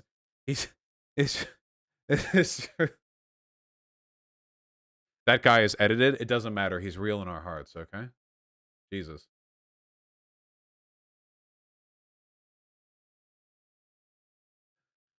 God. He's real in our hearts. It's a real person, but the picture is edited, okay? That's, all right, let's just continue, okay? But wait, you may be asking. I thought sex was defined as that procreative act between a man and woman, and that we label people male or female because their role in this act, or their sex, affects their role within the family, and thus society, given that both institutions are literally built atop the sexual act. No? This is historically illiterate as well. You heard of ancient Greece? You think the family dynamic is Yeah, this is first of all, this is an appeal to nature, which is fallacious by definition. And second of all, no. There have been plenty of family structures throughout human history in many different cultures that have had wildly different perspectives on how families were raised. In fact, for most of human history, children were raised collectively by the village. So the family structure, this thing that you have up in the top left that you've described as like the origin of everything, this is the nuclear family. This is 200 years old. Human organized society is 10,000 years old. This is a very new concept right here. Yeah, 200 years old at most. This is a very silly argument. Also, if you unironically believe that male and female are defined by their like roles in the reproductive act, then wouldn't you be arguing against the position you took earlier? Because earlier you said that a woman isn't less of a woman if she can't give birth. So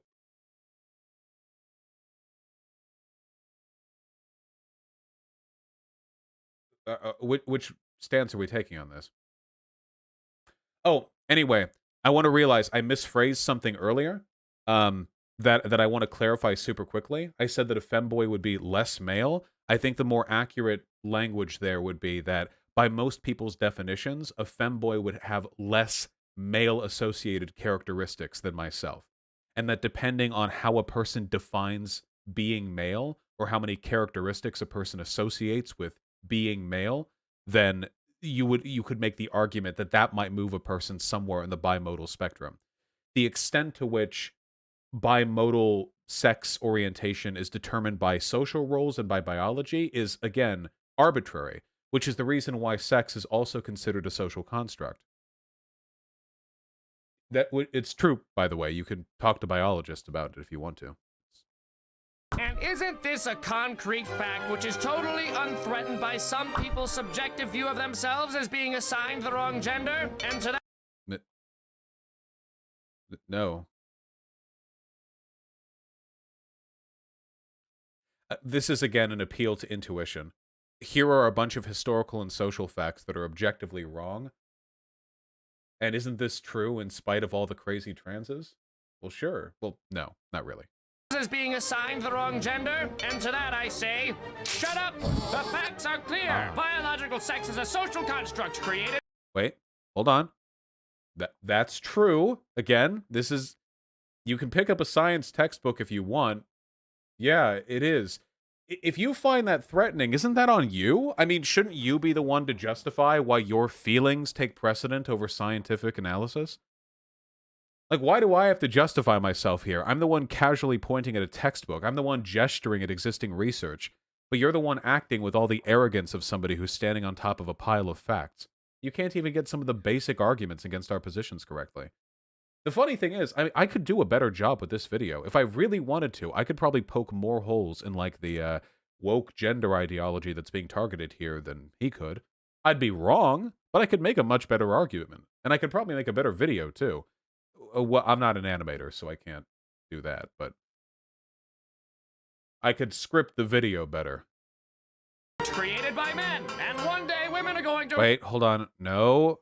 Literally nobody says that the entire concept of sex was created by men. I have never heard that argument in my life. And one day women are going to rise up against this tyrannical male oppression, and then us girls will finally be in charge. Is this 2016? What year am I in? Like, unironically, why are we mixing the woke guide to gender with, like, cringy second wave feminist characterizations? It's a really weird juxtaposition, you know? Yeah, we need to leave 2016. This is some Big Red shit. Can we get a Big Red cartoon, little caricature in the corner? So you had better watch out with your arbitrary categorization of nonsense that doesn't exist, or us polygender asexual interpangea demimores will... Can we get out of 2016? Can we please get out of 2016? This is so boring, man. Come on. The people who make these arguments have to know that, like, they've worn really thin, right? They have to know. We'll beat you senseless for not memorizing all of the new pronouns we just... Get me out of 2016. Get me out. Get me out of 2016. All we need is Big Red, Trigglypuff, and that one lady who screamed when Trump got elected, and we've got the perfect trifecta here. It's made up. Okay, very nice. Please, let me out. Oh God, what a banger. No, Patrick, mayonnaise is not a gender. Oh man, oh that's good. Ooh. Gotta save my voice for tomorrow. A challenge to Freedomtoons. Can we talk? Not a debate. You don't have to, because, like, you don't want to debate these topics with me. But, like, can we just talk about the not being able to move out of 2016 thing? This video came out 3 days ago. But it's not. It's 5 years old. This is a 5-year-old video. Did you make this 5 years ago and you've just been waiting?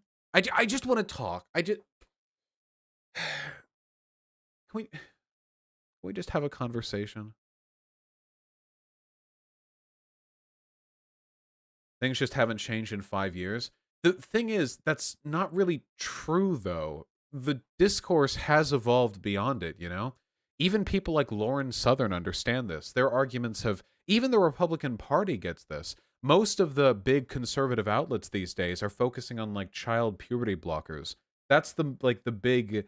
That's the, like, progressive line in the sand that's being fought over right now. That's the big thing that people fight over. That's the whole thing now. But this is 2016 stuff. It's... Man.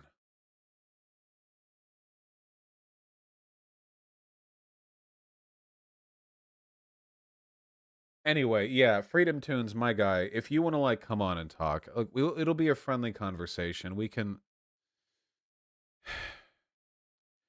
pretend that you epically owned me with facts and logic in this video. If that's the precondition that it would take for you to come on, then I'm willing to accept it, okay? I'll bite that bullet just so we can have a conversation about what year we live in, you know? Like, can you imagine if all the left-leaning people online were debunked transgender ideology from Ben Shapiro? I bet you Ben Shapiro is actually going to do better than this video, though. That Ben Shapiro isn't going to, like, go, these trans, queer, woke, tard treekins are triggered by my video on logic. Maybe. I don't know. Whatever. Cut the segment. Stop. Cut it. T.O.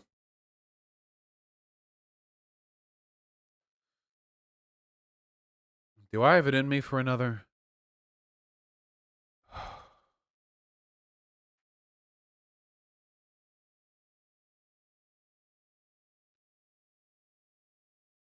All right. We just did Freedomtoons. Dealt with some very high IQ arguments. Very good stuff. Very much made in 2011. Or 20...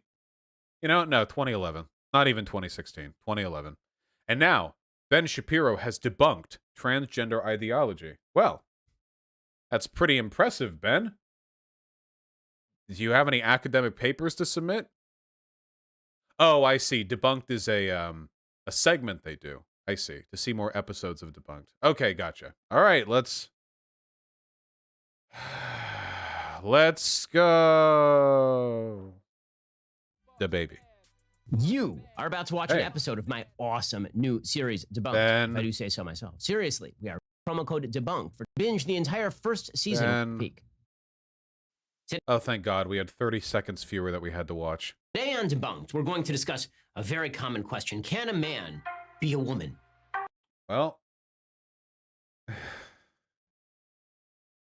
All right. We're putting on our good faith goggles. We're going to try to let him make his argument before we respond to it. Dr. Levine, do you believe that minors are capable of making such a life-changing decision as changing one's sex?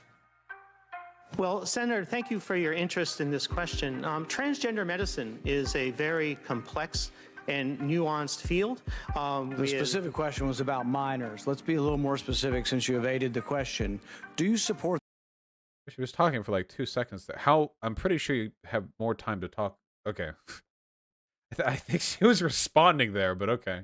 the government intervening to override the parent's consent to give a child puberty blockers, cross-sex hormones, and/or amputation surgery of breasts and genitalia?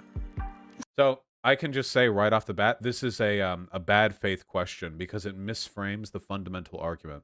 So the government already has limited rights to allow a child to pursue medically necessary treatment, even if the parents disallow it. It's complicated. It depends on the circumstances, but yeah, that does have. For example, like if a kid gets like shot in the chest in like a gang shootout, and they get brought over to a hospital and they're being treated, and a parent shows up and they're like, actually, no, No, we don't care. Stop. Stop it. Stop. The state will actually continue treating that child. There's already a precedent for incidences like this, but yeah. Senator, transgender medicine is a very complex. The answer clearly is yes. Wait, hold on. Wait, why are you replaying her first answer? Wait, what? Wait, why would you show her about to answer and then cut her off before she delivers the answer to the provided question? What did she say that you don't want us to hear, Ben? That's a very weird thing to do, Ben. Why would you do that? As Levine even told a former Trump administration official. Just pause on that for a moment and think about how crazy that is. We didn't hear the argument given. You just saw the question asked. Why show discourse between two other people? Can we hear it? Can we find the original? It's not even relevant to this video. The fact that Ben Shapiro didn't want it shown already proves that the answer was more nuanced than something he wanted to have presented on his show. Ben Shapiro needs snappy, stupid, easily debunkable positions from progressives because that's his level. Anything a little bit complicated, it goes beyond his ability to straw man or Mott and Bailey. So the fact that he did not show it.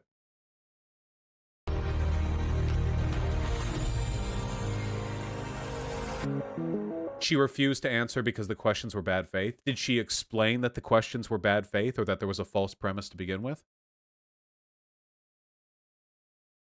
Here's the link. How long is this? 5 minutes? Let's see. No, she did not. Oh, did she actually give a bad answer? 80 to 95 social sex. Nuanced field Okay. with developed. I would look forward to working with you and your office and coming to your office and discussing the particulars of the standards of care for transgender medicine. The specific question was about minors. Let's be a little more specific. A minor question for Kira Bell, who's a 23-year-old girl who was confused with her identity. She thought, well, maybe that's what I am. She ended up getting these puberty that minors should not have the ability to make the decision, to make a more firm decision on whether or not minors should be. Grows a beard, do you think she's going to greatly change this? They're all being used off-label. I find it ironic that the left that went where's nuts the follow-up over answer? Permanent that went nuts. A very specific Staff about the and talk. I would certainly and if confirmed to the position.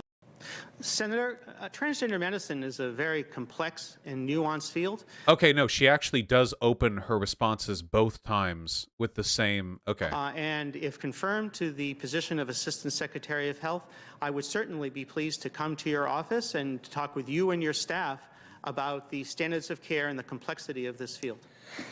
Let it go into the record that the witness refused to answer the question. The question is. Oh, wow. Actually, Ben's right. This is a terrible answer. She actually completely dodged the question. No, that's that. No, okay.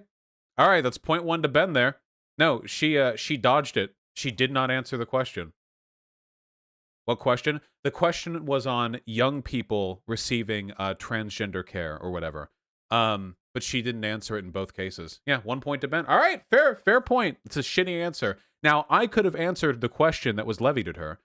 Answer it for anyone watching. I think I just kind of did, but the initial premise is false. The answer is pretty simple.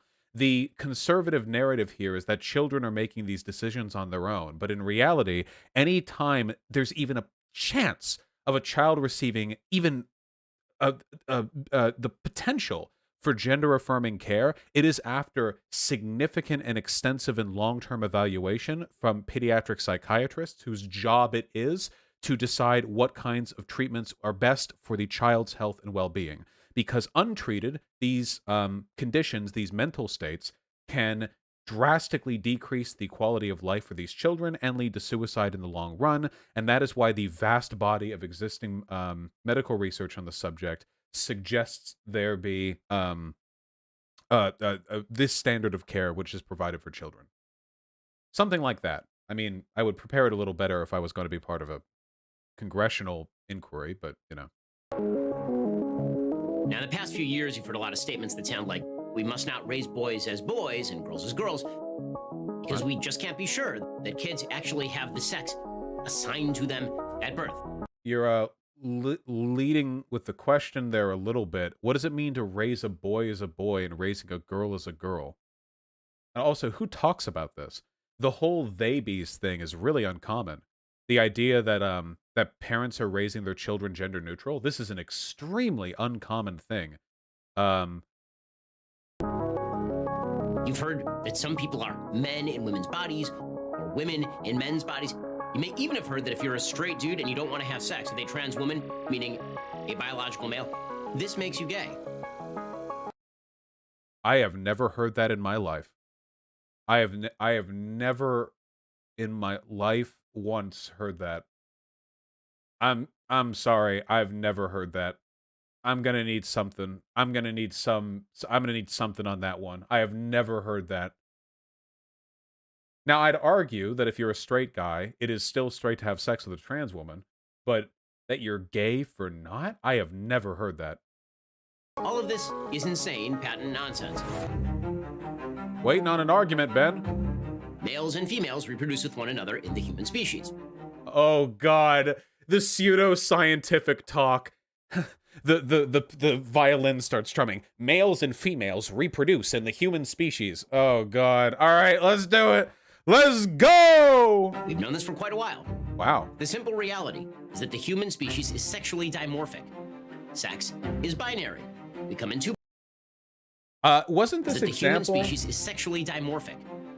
It's interesting that he would show lions here. Didn't Sean provide an example in a video of his of female lions growing giant manes as they assumed the social roles of the tribe that males previously had? Interesting stuff, right? It's just a little interesting when you think about it, you know, a little bit. You might actually call that a trans lion, kind of. Hold on. Female lion with mane. 5 wild lionesses grow a mane and start acting like males. Is this not a trans lion? This is a trans lion.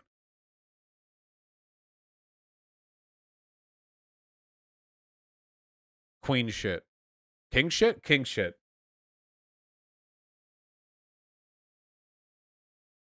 I'm canceled. Sex is binary. We come in two brands, male and female. Typically, those who have the XY chromosomes are male. Those who have XX chromosomes are female. Did you just say typically, Ben? Preempting the obvious retort, are we? Wonder why he would say that. You say typically. Well, what about atypically? Males and females differ. They differ in size and shape and musculature, brain function. As neuroscientist Steven Pinker says, Steven Pinker. By the way, one of the things that people like Ben Shapiro will do is they'll list off a series of true statements and imply other people disagree with them. I have never met a trans person in my life who didn't believe in sexual dimorphism. I have never spoken to a person who did not believe that males were on average stronger than females. I have never in my life met a person who did not believe there were some brain differences between males and females. I have never in my life seen this. But Ben Shapiro is listing all these characteristics as though trans people or woke gender ideologues disagreed. Well, they don't. I don't know why all this is being listed. The question of transgender people and their rights and roles and what we should do to, address their concerns is one of gender, not sex. But we always go in this litany about sex as though people disagree. It's ridiculous and a huge waste of time. But I bet it makes his audience feel very smart. differences between the sexes are part of the human condition. Nobody disagrees with this. Also, what is Steven Pinker's degree in?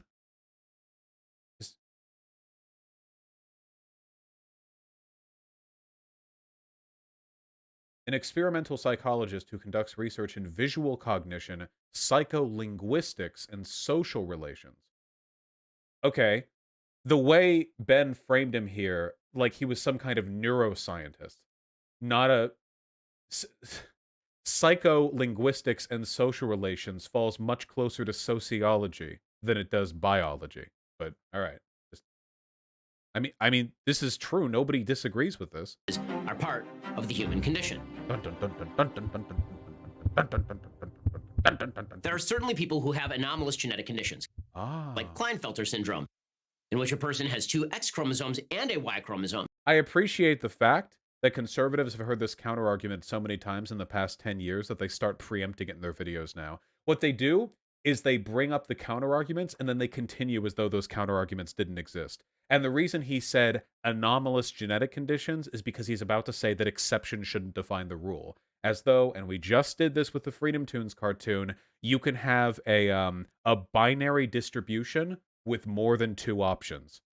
And in whom breast development looks female while male genitalia are present. Overall, disorders of sexual development affect 1 in every 5,000 births. Well, that's one of the many conditions that can lead a person to be intersex. Again, 1 to 2% of people in America are intersex. Now, the presence of abnormal development does not mean that sex is a spectrum. To suggest otherwise, it would be the same thing as saying that because one child every few thousand is born with 3 toes, this means that the number of toes in the human being is a spectrum.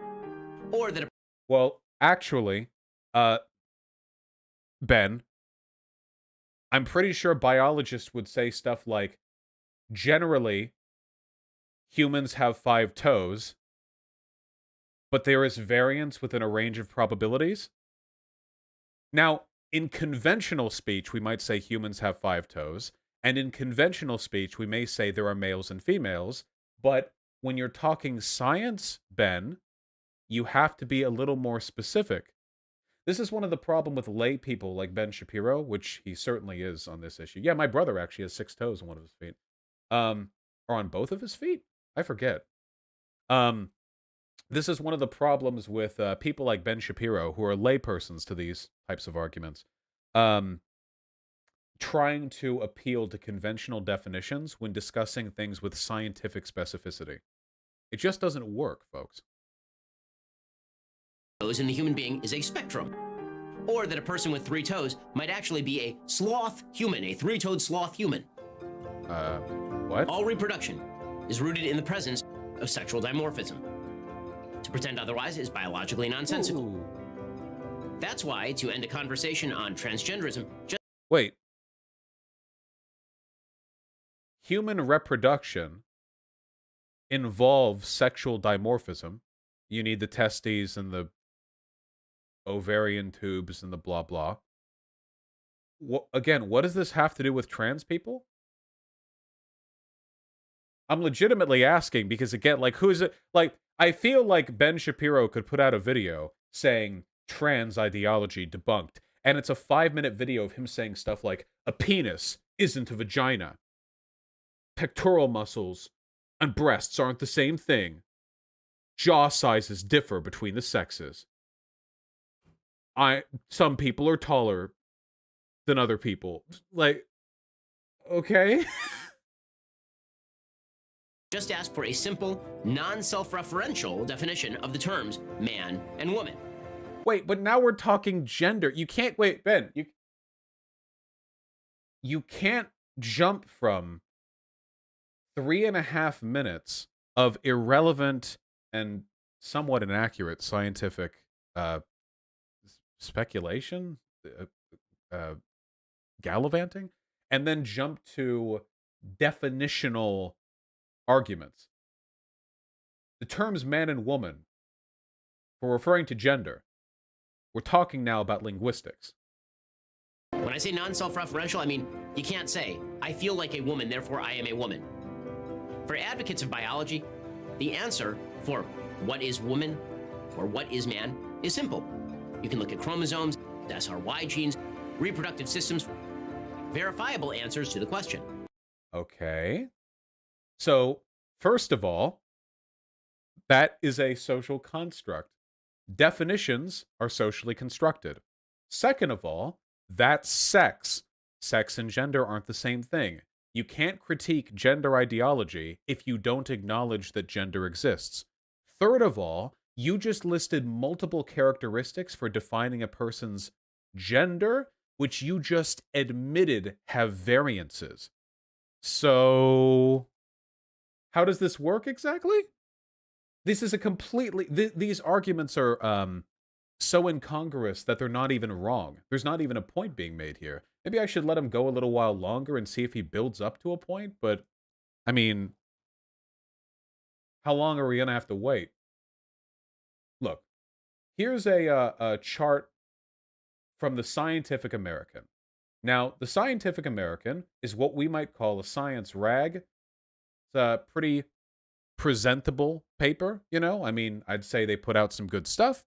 Now, this is a chart they came out with on, and I'm going to read the title of the article that it's attached to, Visualizing Sex as a Spectrum. Infographic reveals the startling complexity of sex determination. See, if you want to make the argument that sex is binary, that means there are two choices. That's it. That's what a binary is. Two, bi, two, bi.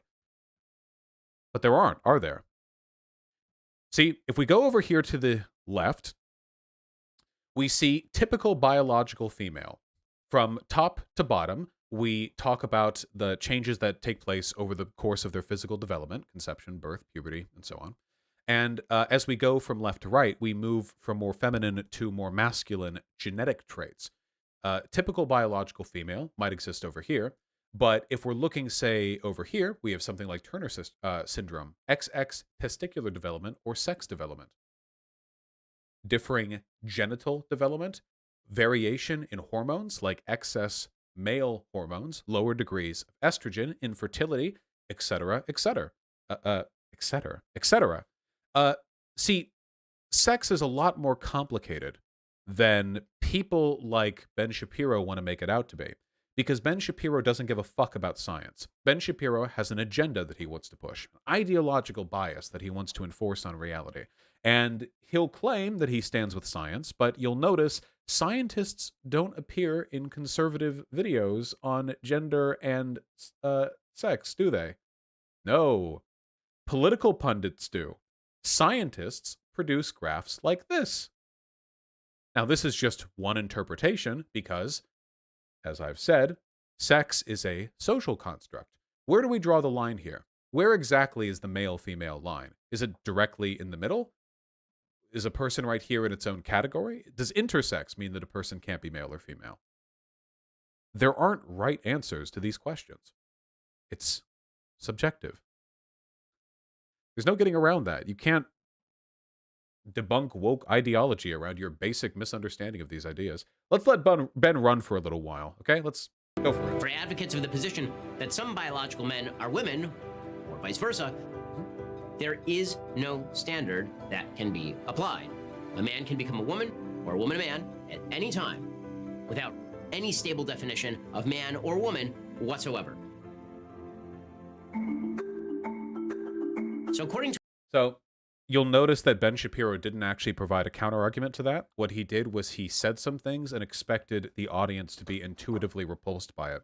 In reality, the argument made by a lot of trans people is that gender should be described by self-identification because that is the method that produces the most social good. That if you adhere to other definitions, like, say, for example, performativity theory, where it's if you're presenting, if you're outwardly expressing as one gender or another, that can be harmful to people who are in the closet. To say, like, oh, you say you're a woman, but you're not because you're not wearing a dress. I mean, a little odd there. Or you can make an argument that it's all biological. But given the variance in subjectivity in biological identification, and the fact that, frankly, you don't know a person's genomes just by looking at them, you can't actually tell. All you have to do is go on, like, Twitter these days, and you'll find, I swear to God, every person on Twitter these days is completely androgynous. If they walk towards you in the street, do you know? If they wore baggy clothing, do you not need? No, probably not. If you're just working off biology there, what are we doing? Are we, like, fucking taking sperm samples from everyone we use pronouns on? Nah. Most people do this. This is a very functional gender theory. Are you ready for it? Okay? This is the way most people do it. Even Ben Shapiro, as much as he likes to pretend that he doesn't, he does this too. We assume a person's gender based on the presence of obvious signifiers, and if there's any ambiguity, we either hold off and use they, and wait for a correction, or if somebody corrects us on a bad assumption, we just use the corrected pronouns. And that's it. That's what most people do. Trans, cis, whatever. That just seems to work for most people, you know? Simple as that. Ben Shapiro has admitted he would do this too, that for social purposes, he would see like a trans woman and refer to her as her, because the alternative would be pointing at somebody who looks like a woman and saying, excuse me, can you go get him for me? And then the person Ben's talking to is like, who? What? And Ben, the biological male over. I understand the way that he's wearing his hair right now may suggest to you that that is actually an XX individual, but I assure you, if you go over there and you do a DNA test on that person's blood, you will find it, et cetera, et cetera. I don't think you can actually know a person's sex by their blood. But anyway, yeah. It's very dumb. To our pseudo-medical activists, gender identity is completely separate from sex. The separation between gender and sex relies on a simple fallacy. That gender is entirely socially constructed and thus separate from biology. No, it doesn't actually at all. Not even slightly. There are many gendered characteristics that are derivative of biology, but that doesn't mean that they aren't separate things. That's not a contradiction, like even slightly.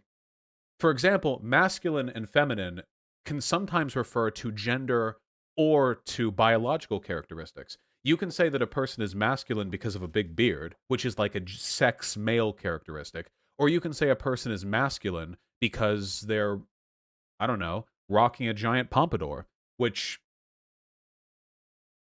I mean, anyone can do, you know, because of their walk, because of the clothing they wear, because of their sick tats, dog. One of those is gendered and one of those is sexual. The interplay here is fairly complicated, but just because the interplay is complicated doesn't mean that gender and sex aren't different things. Do we not have separate words to describe separate ideas that are nonetheless interlinked? Gender, in this iteration, would be all the various feminine qualities that adhere to womanhood, or the masculine qualities that adhere to being a male. No. The gender would... You just said the gender is by identification, didn't you? Now why are you saying that it has to do with physical attributes? According to these folks, gender and sex are completely different. Right? All of those gendered notions of femininity, they're completely separate from being a biological female. Uh-huh. This Cartesian... Yeah, have you ever seen a drag queen? Yeah, totally. 100%. Yeah. Notion that you can be a woman in a man's body, a soul in the machine, because your gender is separate from your sex, is utterly unsupportable at any level. Most people don't really use the term like woman's brain and man's body that much anymore. That's kind of like an older way of presenting these ideas. Also, how does this logically follow exactly? What is the argument he's making? Because gender and sex relate to each other, that means you can't have a person whose gender is incongruent with the sex associated with that gender? That doesn't logically follow. Like, there's not even an argument to debunk or an explanation here. That just does not follow from what he's put forward, you know? Everyone understands there are some attributes that are generally considered more masculine. Chopping wood. Okay. Being dumb. I'm whizzing with the door open. Okay. And I love it. And some that are considered more feminine. Being caring, being nice, right? These are distinctions that do appear in virtually all cultures. So, oh God. So one of the ways you can tell that Ben Shapiro is utterly unqualified to make these arguments is that Ben Shapiro isn't distinguishing between masculine and feminine characteristics, which are social and which are biological. Notice how he just said masculine characteristics with a picture of a bodybuilder like on the screen, and now he's referring to masculinity in regards to the social expectation of, say, stupidity, strength, or self-reliance. But he hasn't distinguished between those two things. What arguments am I supposed to derive from this? Do you guys understand the problem with that? If a person was speaking this ignorantly on any scientific subject, they would be laughed out of discussion in any room of people that have a higher than high school level education. Like, It's frustrating to me personally because it doesn't even give me anything to debunk. If there's no argument, I can't really respond to it. It just does not follow. These arguments do not follow. Virtually all cultures. Some of that is undoubtedly biologically oriented, and some is undoubtedly social construction. Oh, okay. But it is simply ridiculous to suggest that if a boy is effeminate, he's actually a girl. No. Or that if a Wait.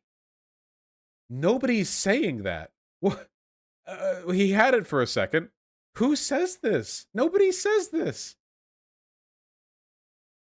girl is masculine, she might actually be a boy. We don't. But this is what that. gender theorists argue. No, why? Ben, you just said that gender theorists go by the mode of self-identification to determine one's gender. But now you're saying gender theorists go by how masculine or feminine a person is to determine their gender.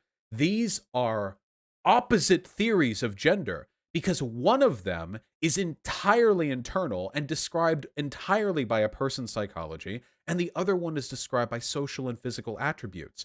You have simultaneously ascribed opposite ideologies to your opposition here.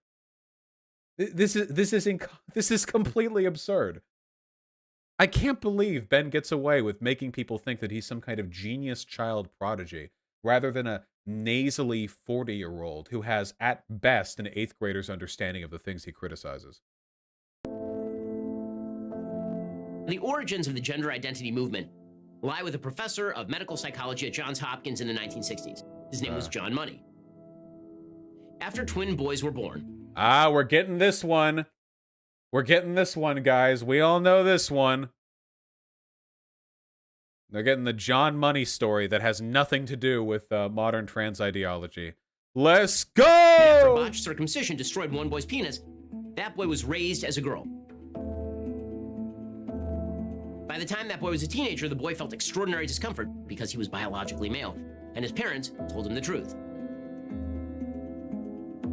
Both twins ended up killing themselves in their mid-30s. That didn't stop John Money from founding the Johns Hopkins Gender Identity Clinic in 1965. That's because the kid wasn't trans.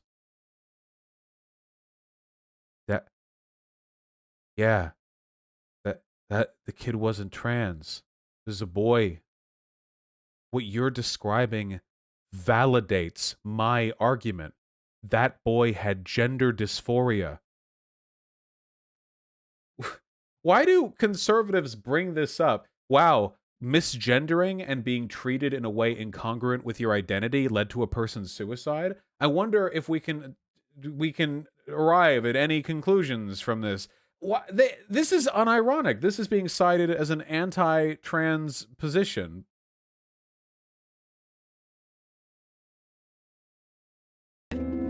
His theory was children could identify as members of the opposite sex, and that radical surgery was the proper solution. We don't, just to be perfectly clear, guys, in case you were wondering, like, modern trans ideology, to the extent that it exists, is not based off John Money, okay? What conservatives do is they reel to this guy, because this guy did a lot of really shitty things, and they're like, so this is the origin of the gender movement. It would be like, but, like, well, you know what? I can do this too. Hey, Ben Shapiro, you're part of the anti-gender theory movement, right? Do you know what the largest book burning in history of trans medical documentation was? It was done by the Nazis. Your ideological origins can be found in the Third Reich, Ben Shapiro. If you want to look at the beginning of the anti-trans movement, you need look no further than 1930s Germany. Now, modern ideologues like Ben Shapiro carry forth the will of Adolf Hitler as they, like, I could do that if I wanted to. I am equally wrong in this argument as Ben Shapiro is in his current argument here. No, I actually think that what I'm saying right now is truer than what he's saying, yeah. That inside, these kids were members of the opposite sex in reality, and that surgery would merely make their bodies align with their identity. Money claims that, quote, oh, by the way, it should be pointed out that for people who actually do have gender dysphoria, yes, that was correct. Yes, that true. Plenty of research has found that mental illness and suicide goes down significantly after gender-affirming care. So, okay. Yeah. All right, what's this quote? I don't like John Money, by the way. We're not defending John Money. I'm just the premise that transitioning helps trans people is an extremely well accepted one. Gender identity. Okay, let's see. The gender identity gate is open at birth for a normal child, no less than for one born with unfinished sexual organs and would stay that way at least a year. Yeah, that's cringe. Good thing. Let me find a quote from Adolf Hitler.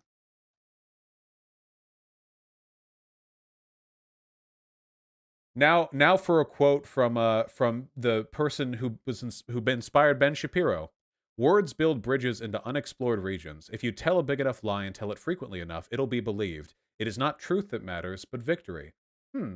That's a little bit on the nose, considering what Ben Shapiro is doing at the moment, lying non-stop because he's paid by billionaires. You know, you tell a lie long enough, people start to believe it. The gate is open at birth for a normal child, no less than for one born with unfinished That's not Hitler, that's like Goebbels. I just Googled Hitler quote. I don't have Hitler quotes on hand. sex organs and would stay that way for at least a year. So in other words, you could have a full biological boy with finished sex organs and his gender identity was still open. Brains and bodies were considered. Hey, Ben Shapiro fans, if Ben Shapiro is so confident in his debunking of trans ideology, which we're more than halfway through the video and we haven't gotten it yet, why is he citing quotes from a person nobody cites or uses research for anymore? Like, just out of curiosity, right? Like, imagine if somebody was going out there to debunk the round earth and they started citing, like, 11th century scientists and physicists, you know? Like, yes, Newton Callywalk from England, 1136, deduced that the world must be a sphere because of the orientation of the salmon as it climbs up the waterfall to meet with its mating partners upriver. Obviously, well, if you take a look at the research, this does not prove the existence of a spherical Earth. These calculations are absurd, frankly, and that's why the Earth is flat. Like, we not maybe use more modern research? Maybe any of the dozens of studies that affirm the idea that gender therapy is helpful to trans people, or considered in direct opposition, completely separate from one another. Radical feminists like Judith Butler began arguing that all gender was socially constructed. Another person who wrote in the 1960s. Just crazy, man. Just all these 50 to 60-year-old theorists. Also, Judith Butler wasn't a biologist. And that therefore, all inequalities in outcome between men and women could be laid at the feet of an evil, sexist society. Yeah. If gender is a meaningless social construct created by society, why does it matter more than sex? Which is actually... People don't say gender is meaningless. They say it's arbitrary. This is another very common fallacy from conservatives. When they hear that something is a social construct, what they actually interpret it as is it's meaningless and it doesn't exist. Social constructs exist. Money is a social construct. For Christ's sake, it exists still. It only means there's a degree of social arbitrariety that through the social contract we've arrived at a collective understanding of the idea. This is a child's understanding of these ideas. Actual real biology. And why is gender more real than biology itself? Why would anyone need to change his or her body in order to align with gender? A social construction. They don't want to align with gender, they want different sexual characteristics. When gender and sex are completely separate in the first place. Gender dysphoria, which is what we're talking about here, is a serious and tragic disorder. It is also extremely rare. According Really? to the Diagnostic and Statistical Manual 5th edition, those who had received a diagnosis of gender identity disorder or transsexualism and were seeking hormone treatment and or surgery represented just 0.005 to 0.014% for males and 0.002 to 0.003% for... Let's see, hold on. How many trans people in United States? How many trans people in the United States? Let's see. According to the Williams Institute at UCLA, about 0.58%. So, no. Now, let's see. How common is gender dysphoria? You'll notice that the question that was listed here was how many people have been diagnosed with gender identity disorder, which is now an outdated term, or transsexualism, which nobody uses anymore. These are, Vosh, YouTube is down. Then how is the site up? YouTube's fine. Otherwise, the website wouldn't be up. Moron.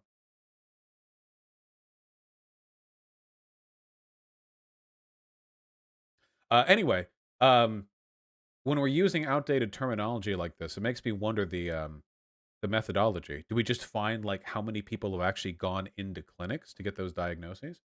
And also, hold on, why do I even need to bite this bullet? Why does it matter? Even if there were only just a few people with gender dysphoria, what issue would this be? Surgery represented just 0.005 to 0.014% for males and 0.002 to 0.003% for females. Those stats are now rising dramatically.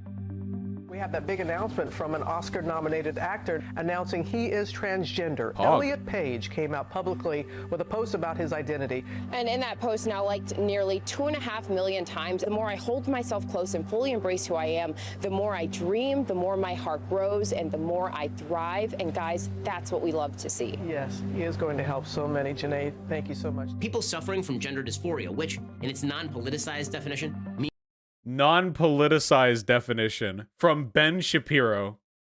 means the persistent belief that you are a member of the opposite sex. Is that... What does that mean, non-politicized? So if I Google the definition of gender dysphoria, it's going to be a different one than that. And that's because the definition I found is a political definition, right?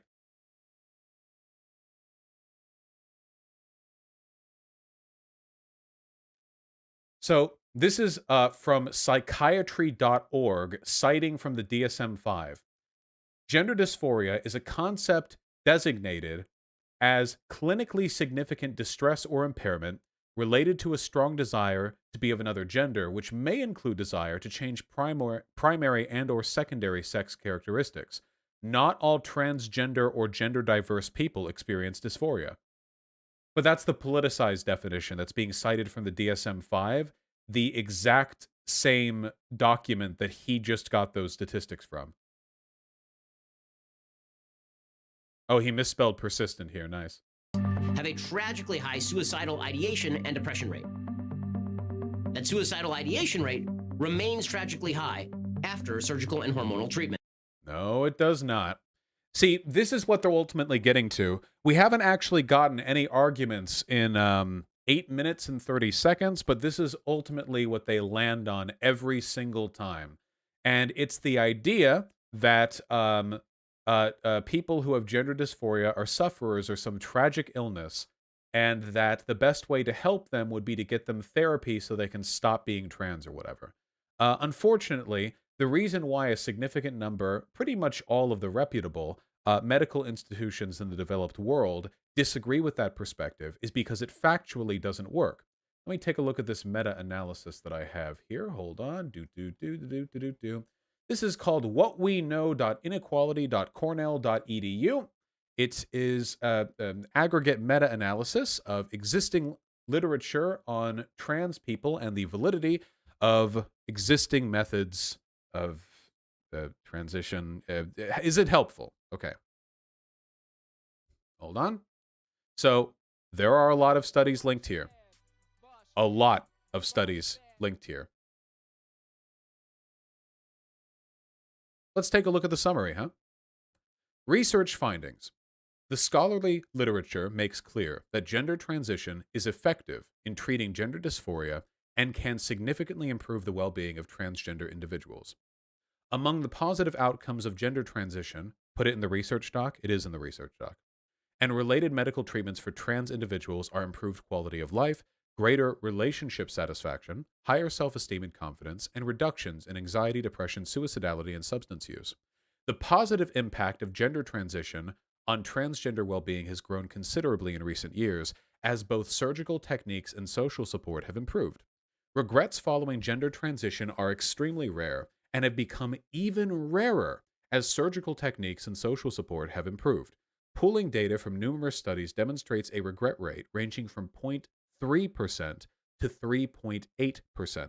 Regrets are most likely to result from a lack of social support after transition or poor surgical outcomes using older techniques. So they're not regretting transitioning, they're regretting the lack of social support or bemoaning the ineffective surgical techniques that we used to use.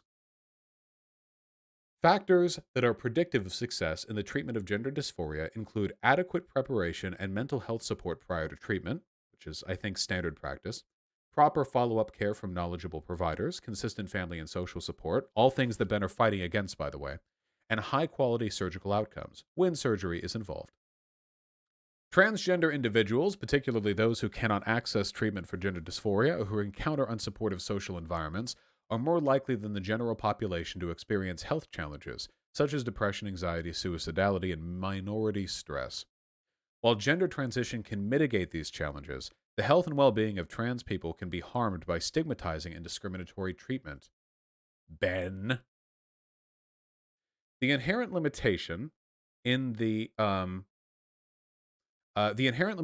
field of trans health research is that it is difficult to conduct prospective studies or randomized controlled trials of treatments for gender dysphoria because of the individualized nature of the treatment, the varying and unequal circumstances of population members, the small size of the known trans population, and the ethical issues involved in withholding an effective treatment for those who need it.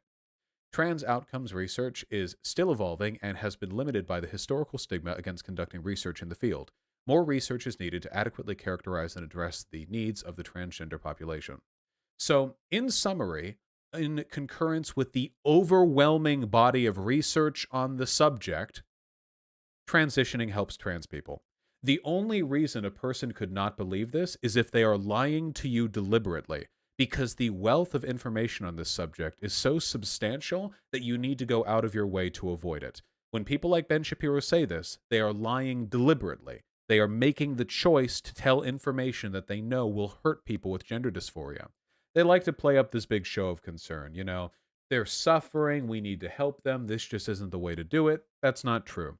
Because the thing that trans people need, people with gender dysphoria need, are a lack of social stigma, support from friends and family, and the availability of medical and psychological treatment, which Ben fights against on every level.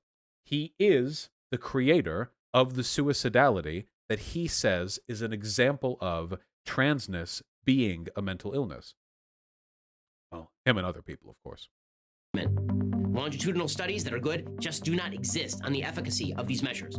And And what data do we have cited in your description, Ben? We have a 20% off code to your Daily Wire Debunked show. So you cite no studies, you mention no studies, you just allude to the research being... He's lying. mental health problems associated with gender dysphoria remain extremely damaging, even in particularly accepting societies. But much less so in accepting societies. And much, much, much less so if they get the gender treatment that they need. Suffering from a mental disorder does not change your underlying sex any more than believing that you are Napoleon Bonaparte makes you Napoleon Bonaparte. Attack helicopter. Woo, baby.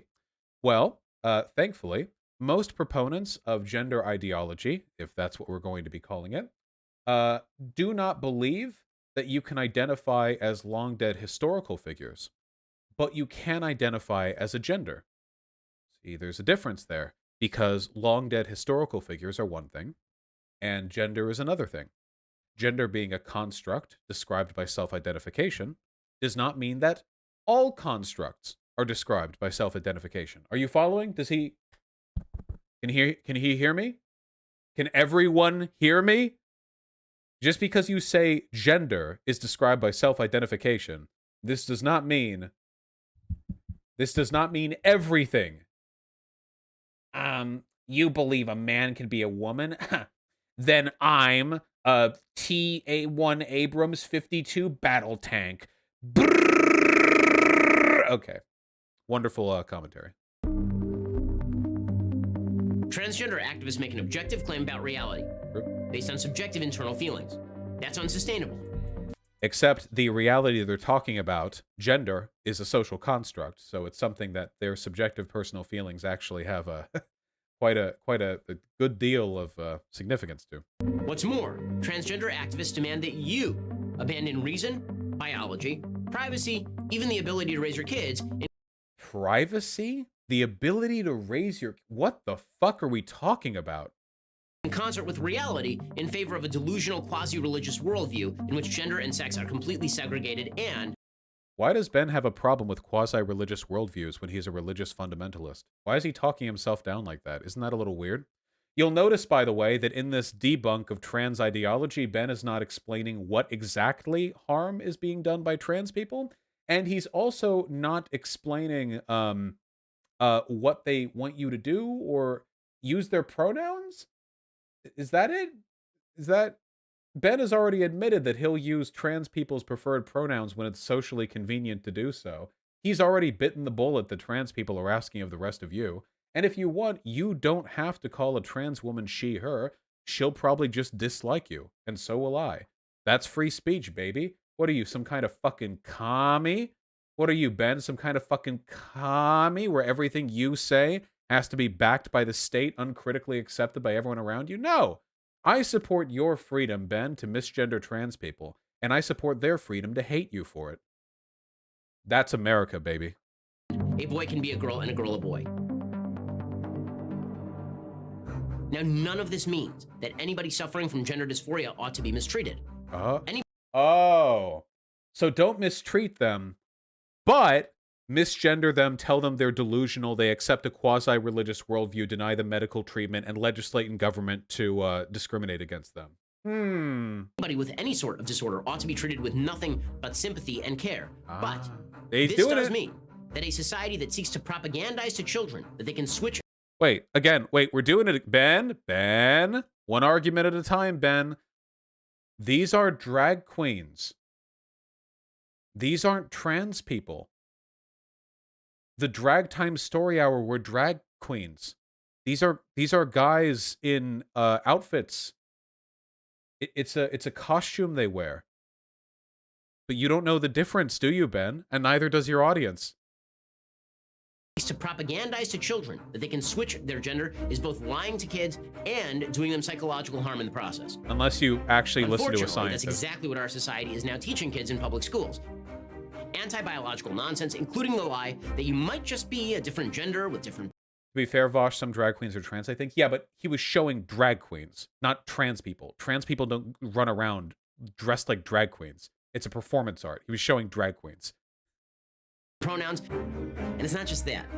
With the new Equality Act, the motion is adopted. The Biden administration and the Democratic Party are seeking to promote the idea that any institution that doesn't mimic these lies has to be destroyed. Good. Religious institutions are not exempted from federal regulations that demand that men... Wait, I'm sorry. Does anything in the Equality Act mean that churches will be destroyed if they're transphobic? who identify as women be treated as women. And this is true in sports, in restrooms. Ironically, feminists who sought to protect women from men have now seen female spaces completely destroyed. Get fucked, TERFs. Ha! It's so funny. TERFs are mostly old second wave feminists. Ben Shapiro hates them too, but TERFs are so clouded by their hatred of trans people that they're willing to work with fascists who hate their rights too. It is so funny.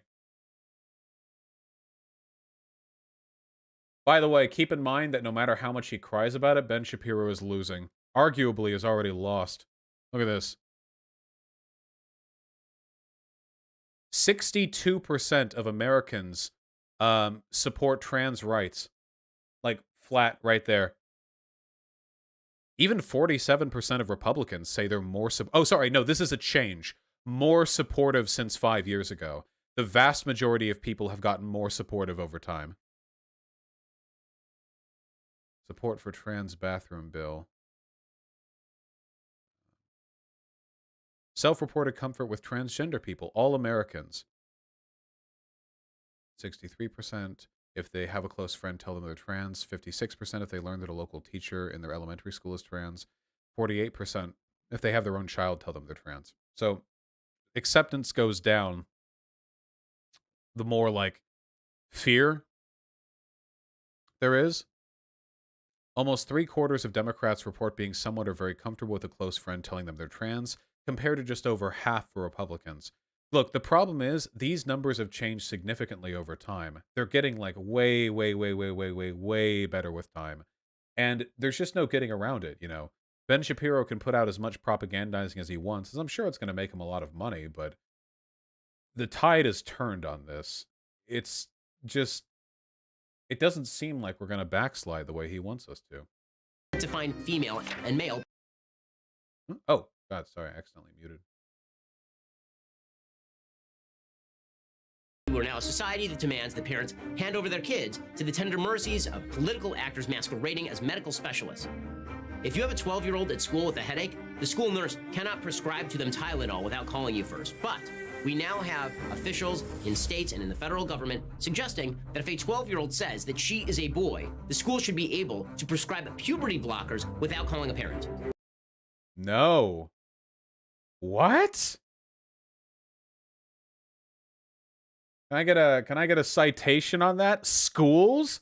Like you go into the nurse's office, like two kids go in the nurse's office. One like got a scratched knee on the playground. They get a Band-Aid and some fucking antiseptic, and the other kid goes in. They're like, I'm uncomfortable with gender identity. And then the school nurse is just like, oh, I've got the thing, and they pull out some like highly expensive proprietary gender blocker, like prescription medication. Like, here, take this before mommy gets here to pick you up. Like, what the fuck is he talking about? Again, really quick. No, okay, quickly. Now get up on the bench. Now I will be flipping your genitalia around. What are we talking about? But guys, Ben Shapiro fans, come on, real? Can we?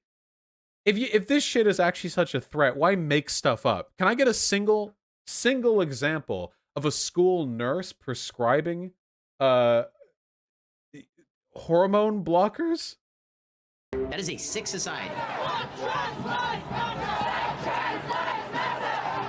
True. In the end, a man claiming to be a woman is making an unsustainable claim. He can't even know what it is like to be a woman because he is not one. A man with surgeries and hormone treatment does not become a woman, nor does a man who simply declares himself a woman. All of this is insane propaganda and is being propagated for political purposes. So, no, a man cannot become a woman or a woman a man. Ah, well, good thing trans women aren't men then. Okay, so yeah. This was supposed to be some kind of crazy debunk, but that was like really disappointing. A lot of it's recycled arguments which I expected, but imagine having the gall to describe a YouTube video as a debunk and not post a single citation or even list one in the video. Does anyone, Ben Shapiro fans, I genuinely need to know, like, do you think this is like the height of intellectual discourse? A debunk without citations? Not even mentioned. He just says like, and the evidence doesn't show transitioning helps trans people. Like, but nothing cited at all. There are even really bad methodology studies that he could cite there that would support his argument. The studies are bad and they're minorities in the overwhelming tide of studies that support my argument, but they exist. But no, because Ben Shapiro fans are very, very low IQ. Very low IQ. They like the aesthetic of intelligence. Same as Jordan Peterson fans. They see a fast-talking guy who throws around words like logic and reason, and they are spellbound. They're enraptured by his words. But actual academic or intellectual engagement? No. They don't even know what that looks like, so Ben Shapiro doesn't have to try very hard. Consider this debunk. Debunked! That was funnier in my head. Tempest, cut the segment.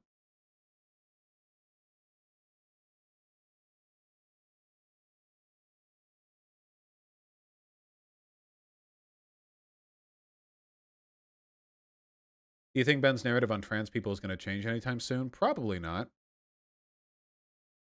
This is a friendly reminder to everyone watching right now that if you have not gone over here and liked and retweeted the 24-hour charity stream, then you are a cuck. There's somebody fucking your wife. Right now. Right now, your wife is getting... How do you feel about that? There's only one way to get the Giga Chad off your wife, okay? And it's by liking and retweeting this, okay? Real fans, like and retweet, okay? Fake fans, skedaddle on by.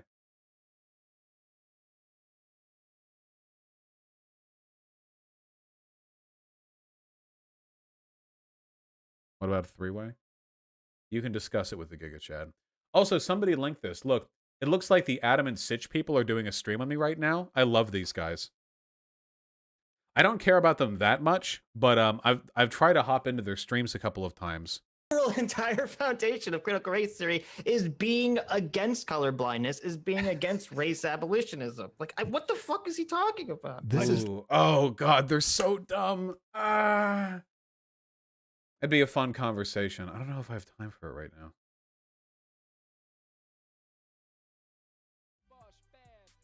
You were supposed to talk to them a little while ago. Yeah, well, I don't know. It's just, I only care so much. I mean, we can do it. I don't think they. I don't think they look at their chat. Vosh is like, one day, hopefully, critical theory will arrive at. Oh, is Sargon here? At the position that Sargon of Akkad was advocating for in 2013. Yeah, there you go. Exactly. It sounded like he joined us. It sounds like this is Vosh's position right here. I'm like, oh my God, you're one of us. Seriously though, he's not. You know, it's not wrong, but it's. I'll DM Sargon. It's not true, really, is it? You know, no, not remotely. There's an implicit sort of Marxist assumption that the power imbalance has to be rectified, and this requires some kind of action. And so you're never going to be able to justify getting rid of race if that's the way you've come to this conclusion. Well, I mean, also they believe in what's it called, the cultural hegemony, where it's like, oh, the dominant culture, which in critical race theory is the white culture. You know, they take the whiteness, they take all these white cultural values, and then they become invisible to white people, and they push them on these poor minorities and make them, you know, follow these horrible, evil white culture unquestioningly. Standards. Yeah, exactly. With all the standards, there was the those horrible evil standards, like being on time. Yeah, like we here at Sitch and Adam do not. Oh man, are they still talking about that Smithsonian, the Smithsonian pamphlet thing, the thing that was like derived from something written back in like the 80s or 90s or something like that? Oh no. Believe in being on time, just so you guys know. That's true. We get rid of white standards in that regard. Adam confirmed not white. There was that Smithsonian chart where that was like, oh, you know, white culture is being on time, is being objective, is believing in science, being rational. And everyone's like, what the fuck is this? Is insane. This is insane. And so how can you propose that and then also believe that down the road you're going to be for colorblindness or race abolitionism? Yeah, it's obvious nonsense. What? You can't characterize anything in the world without racializing it. But we're the racial abolitionists. It's like, yeah, I don't believe it. I think you might be lying. I mean, just saying. This is my question watching this video. Is Vosh being deceptive here, or is he just doesn't fucking know anything? I think he just doesn't know anything. He doesn't know. The astonishing arrogance. They're watching me talk about critical race theory. They're like, how can you believe that we should recognize like racial imbalances, but also be a racial abolitionist? Vosh clearly doesn't understand anything about critical race theory. Go on now. I've tried to go on while they were rambling in the past, but they don't like respond to DMs or anything. I DM Sargon, so if that gets seen, I'll go on. But in the meantime, I can't like manifest myself on there.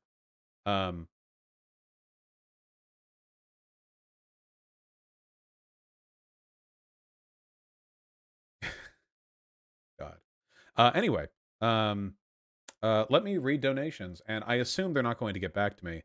But after donations are read, we're going to cut stream because I've got a lot of preparation to do before tomorrow.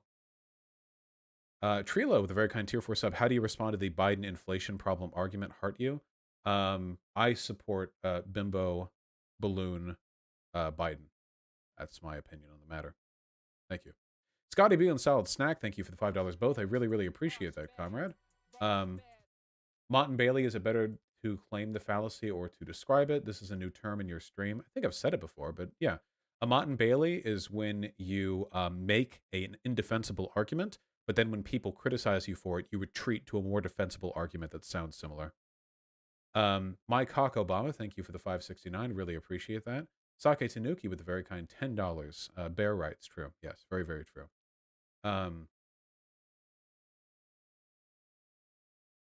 Hold on. They really don't look at their thing, do they? Don't I have Stitch in my DMs? Really quick. Let me just... Guys, I don't think they look at their chat. They're very, very bad streamers. What is it? It's Sitch? Sitch.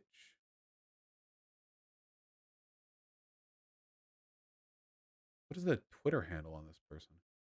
Twitter Sitch. PSA Sitch, that's it.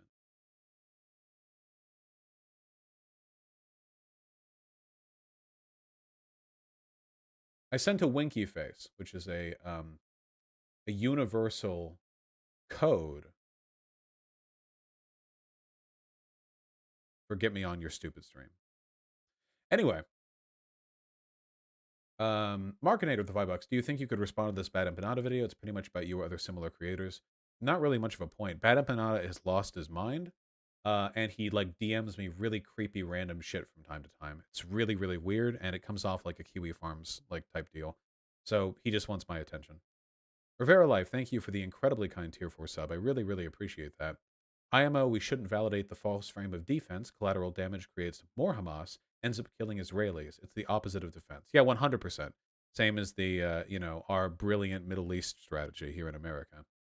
Draco57, thank you for the $5, maybe. Sake Tanuki with a very kind at $20. Very, very true. We need better male sex toys. 100%. Can you tell your subreddit to chill the fuck out? No, actually, I can't. You know what? Shu, this is cringe. You name searched. You're pulling subreddit posts 9 days ago, 37 days ago, 147 days ago. Shu, holy shit.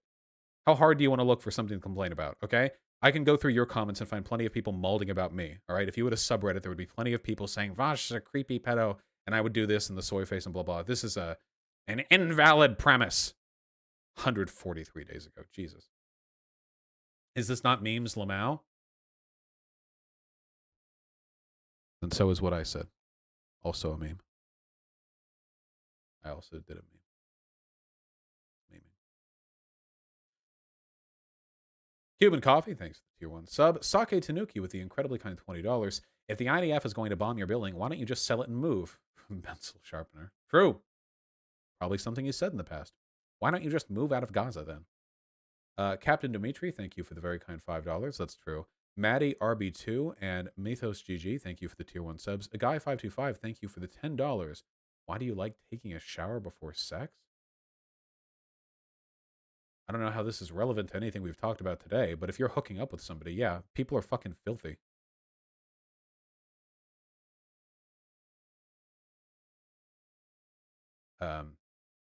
Sake Tanuki with the 2 consecutive $20 donations. Thank you very, very, very, very much. No 24-hour okay buddy time. None of that, my friend. I've never actually played Donkey Kong Country or Tropical Freeze, so I don't know. I'm not exactly an expert in those. Reza Sutra, Bricklayer, thank you for the gifted tier 1 subs very much. I am HQM, thanks to the tier 1 sub. Mick Squeeb, Matt the Last, thank you likewise. Boy Meets Mini and Julia Joska, thank you for the gifted subs. Really appreciate those. Wishy17, thanks to the tier 2 sub. Eagle Barras, thank you for the $5. Casual Bribery, thank you for the incredibly kind tier 4 sub. I really, really appreciate that. Habis, I'll take a look. Thank you for the $10. Much appreciated. Lacey Sneaky Wikiki, thank you for the incredibly kind tier 4 sub. Let myself lapse into a white named Pepe Hands. On the plus side, I'll be getting sent back to the States to start gender-affirming care soon. Comfy Hype Trans. Fuck yeah. That's awesome. I really, really appreciate the tier 4 sub, comrade, and I hope things work out in that respect. That's really, really awesome. All right, hold on. Yeah, no, I don't have any responses either on Discord or on Twitter, so it's not happening. Let me see what level of discourse they're on right now. Anything mindset. True. Yeah, it's super sad. It's super sad. It's funny because later in the video, Martin Luther King Jr. comes up, and Vosh cast him as a radical socialist. They not know? And I found this great quote from Martin Luther King Jr. where he says, "Communists would insist that the means justify the end. So if killing 1,000 people will bring about a good end, the act is ethically justifiable. It is at that point that I am radically opposed to communism. Really? Destructive means cannot bring about constructive ends. The means does not necessarily justify the ends, for I would insist that the end is pre-existent in the means." Then it's a good thing I called him a socialist? And he was a self-described socialist? What is that? Vosh called him a socialist. But have you read this quote, which isn't about that? Dog. Wow. That's Martin Luther King. Just a commie, mate. Just a commie. Yeah. You don't know what you're talking about. Martin Luther King doesn't know what he's talking about. Wait, do they really don't know that he's a socialist? They actually, oh my God, I can't believe these people. Wow, reactionaries are dumb as shit. Oh, no, oh yeah, the Sitch, Sargon, and Adam are like 50 IQ tier. Most don't know. You can literally Google, was Martin Luther King Jr. a socialist? And you'll get the answer right there. This is unironically getting too low IQ. Yeah, oh my God. Some are just uneducated, but yes. No, these three in particular are pretty stupid people. I'm comfortable standing by that. Give me one more. Give me another quote. Because we're putting a piece of the puzzle together here that I don't think we had when we did the response to Tom Nichols, because Tom Nichols' whole thing was like rewriting the abolitionist movement to turn it into like a pro-worker thing. It sounds like he got that straight from Derek Bell. Well, no, because Tom Nichols, was it Tom Nichols or was it Second Thought? They're indistinguishable. I think it was Second Thought, actually. No, because I think they're actually arguing. They're actually arguing that he's not a socialist.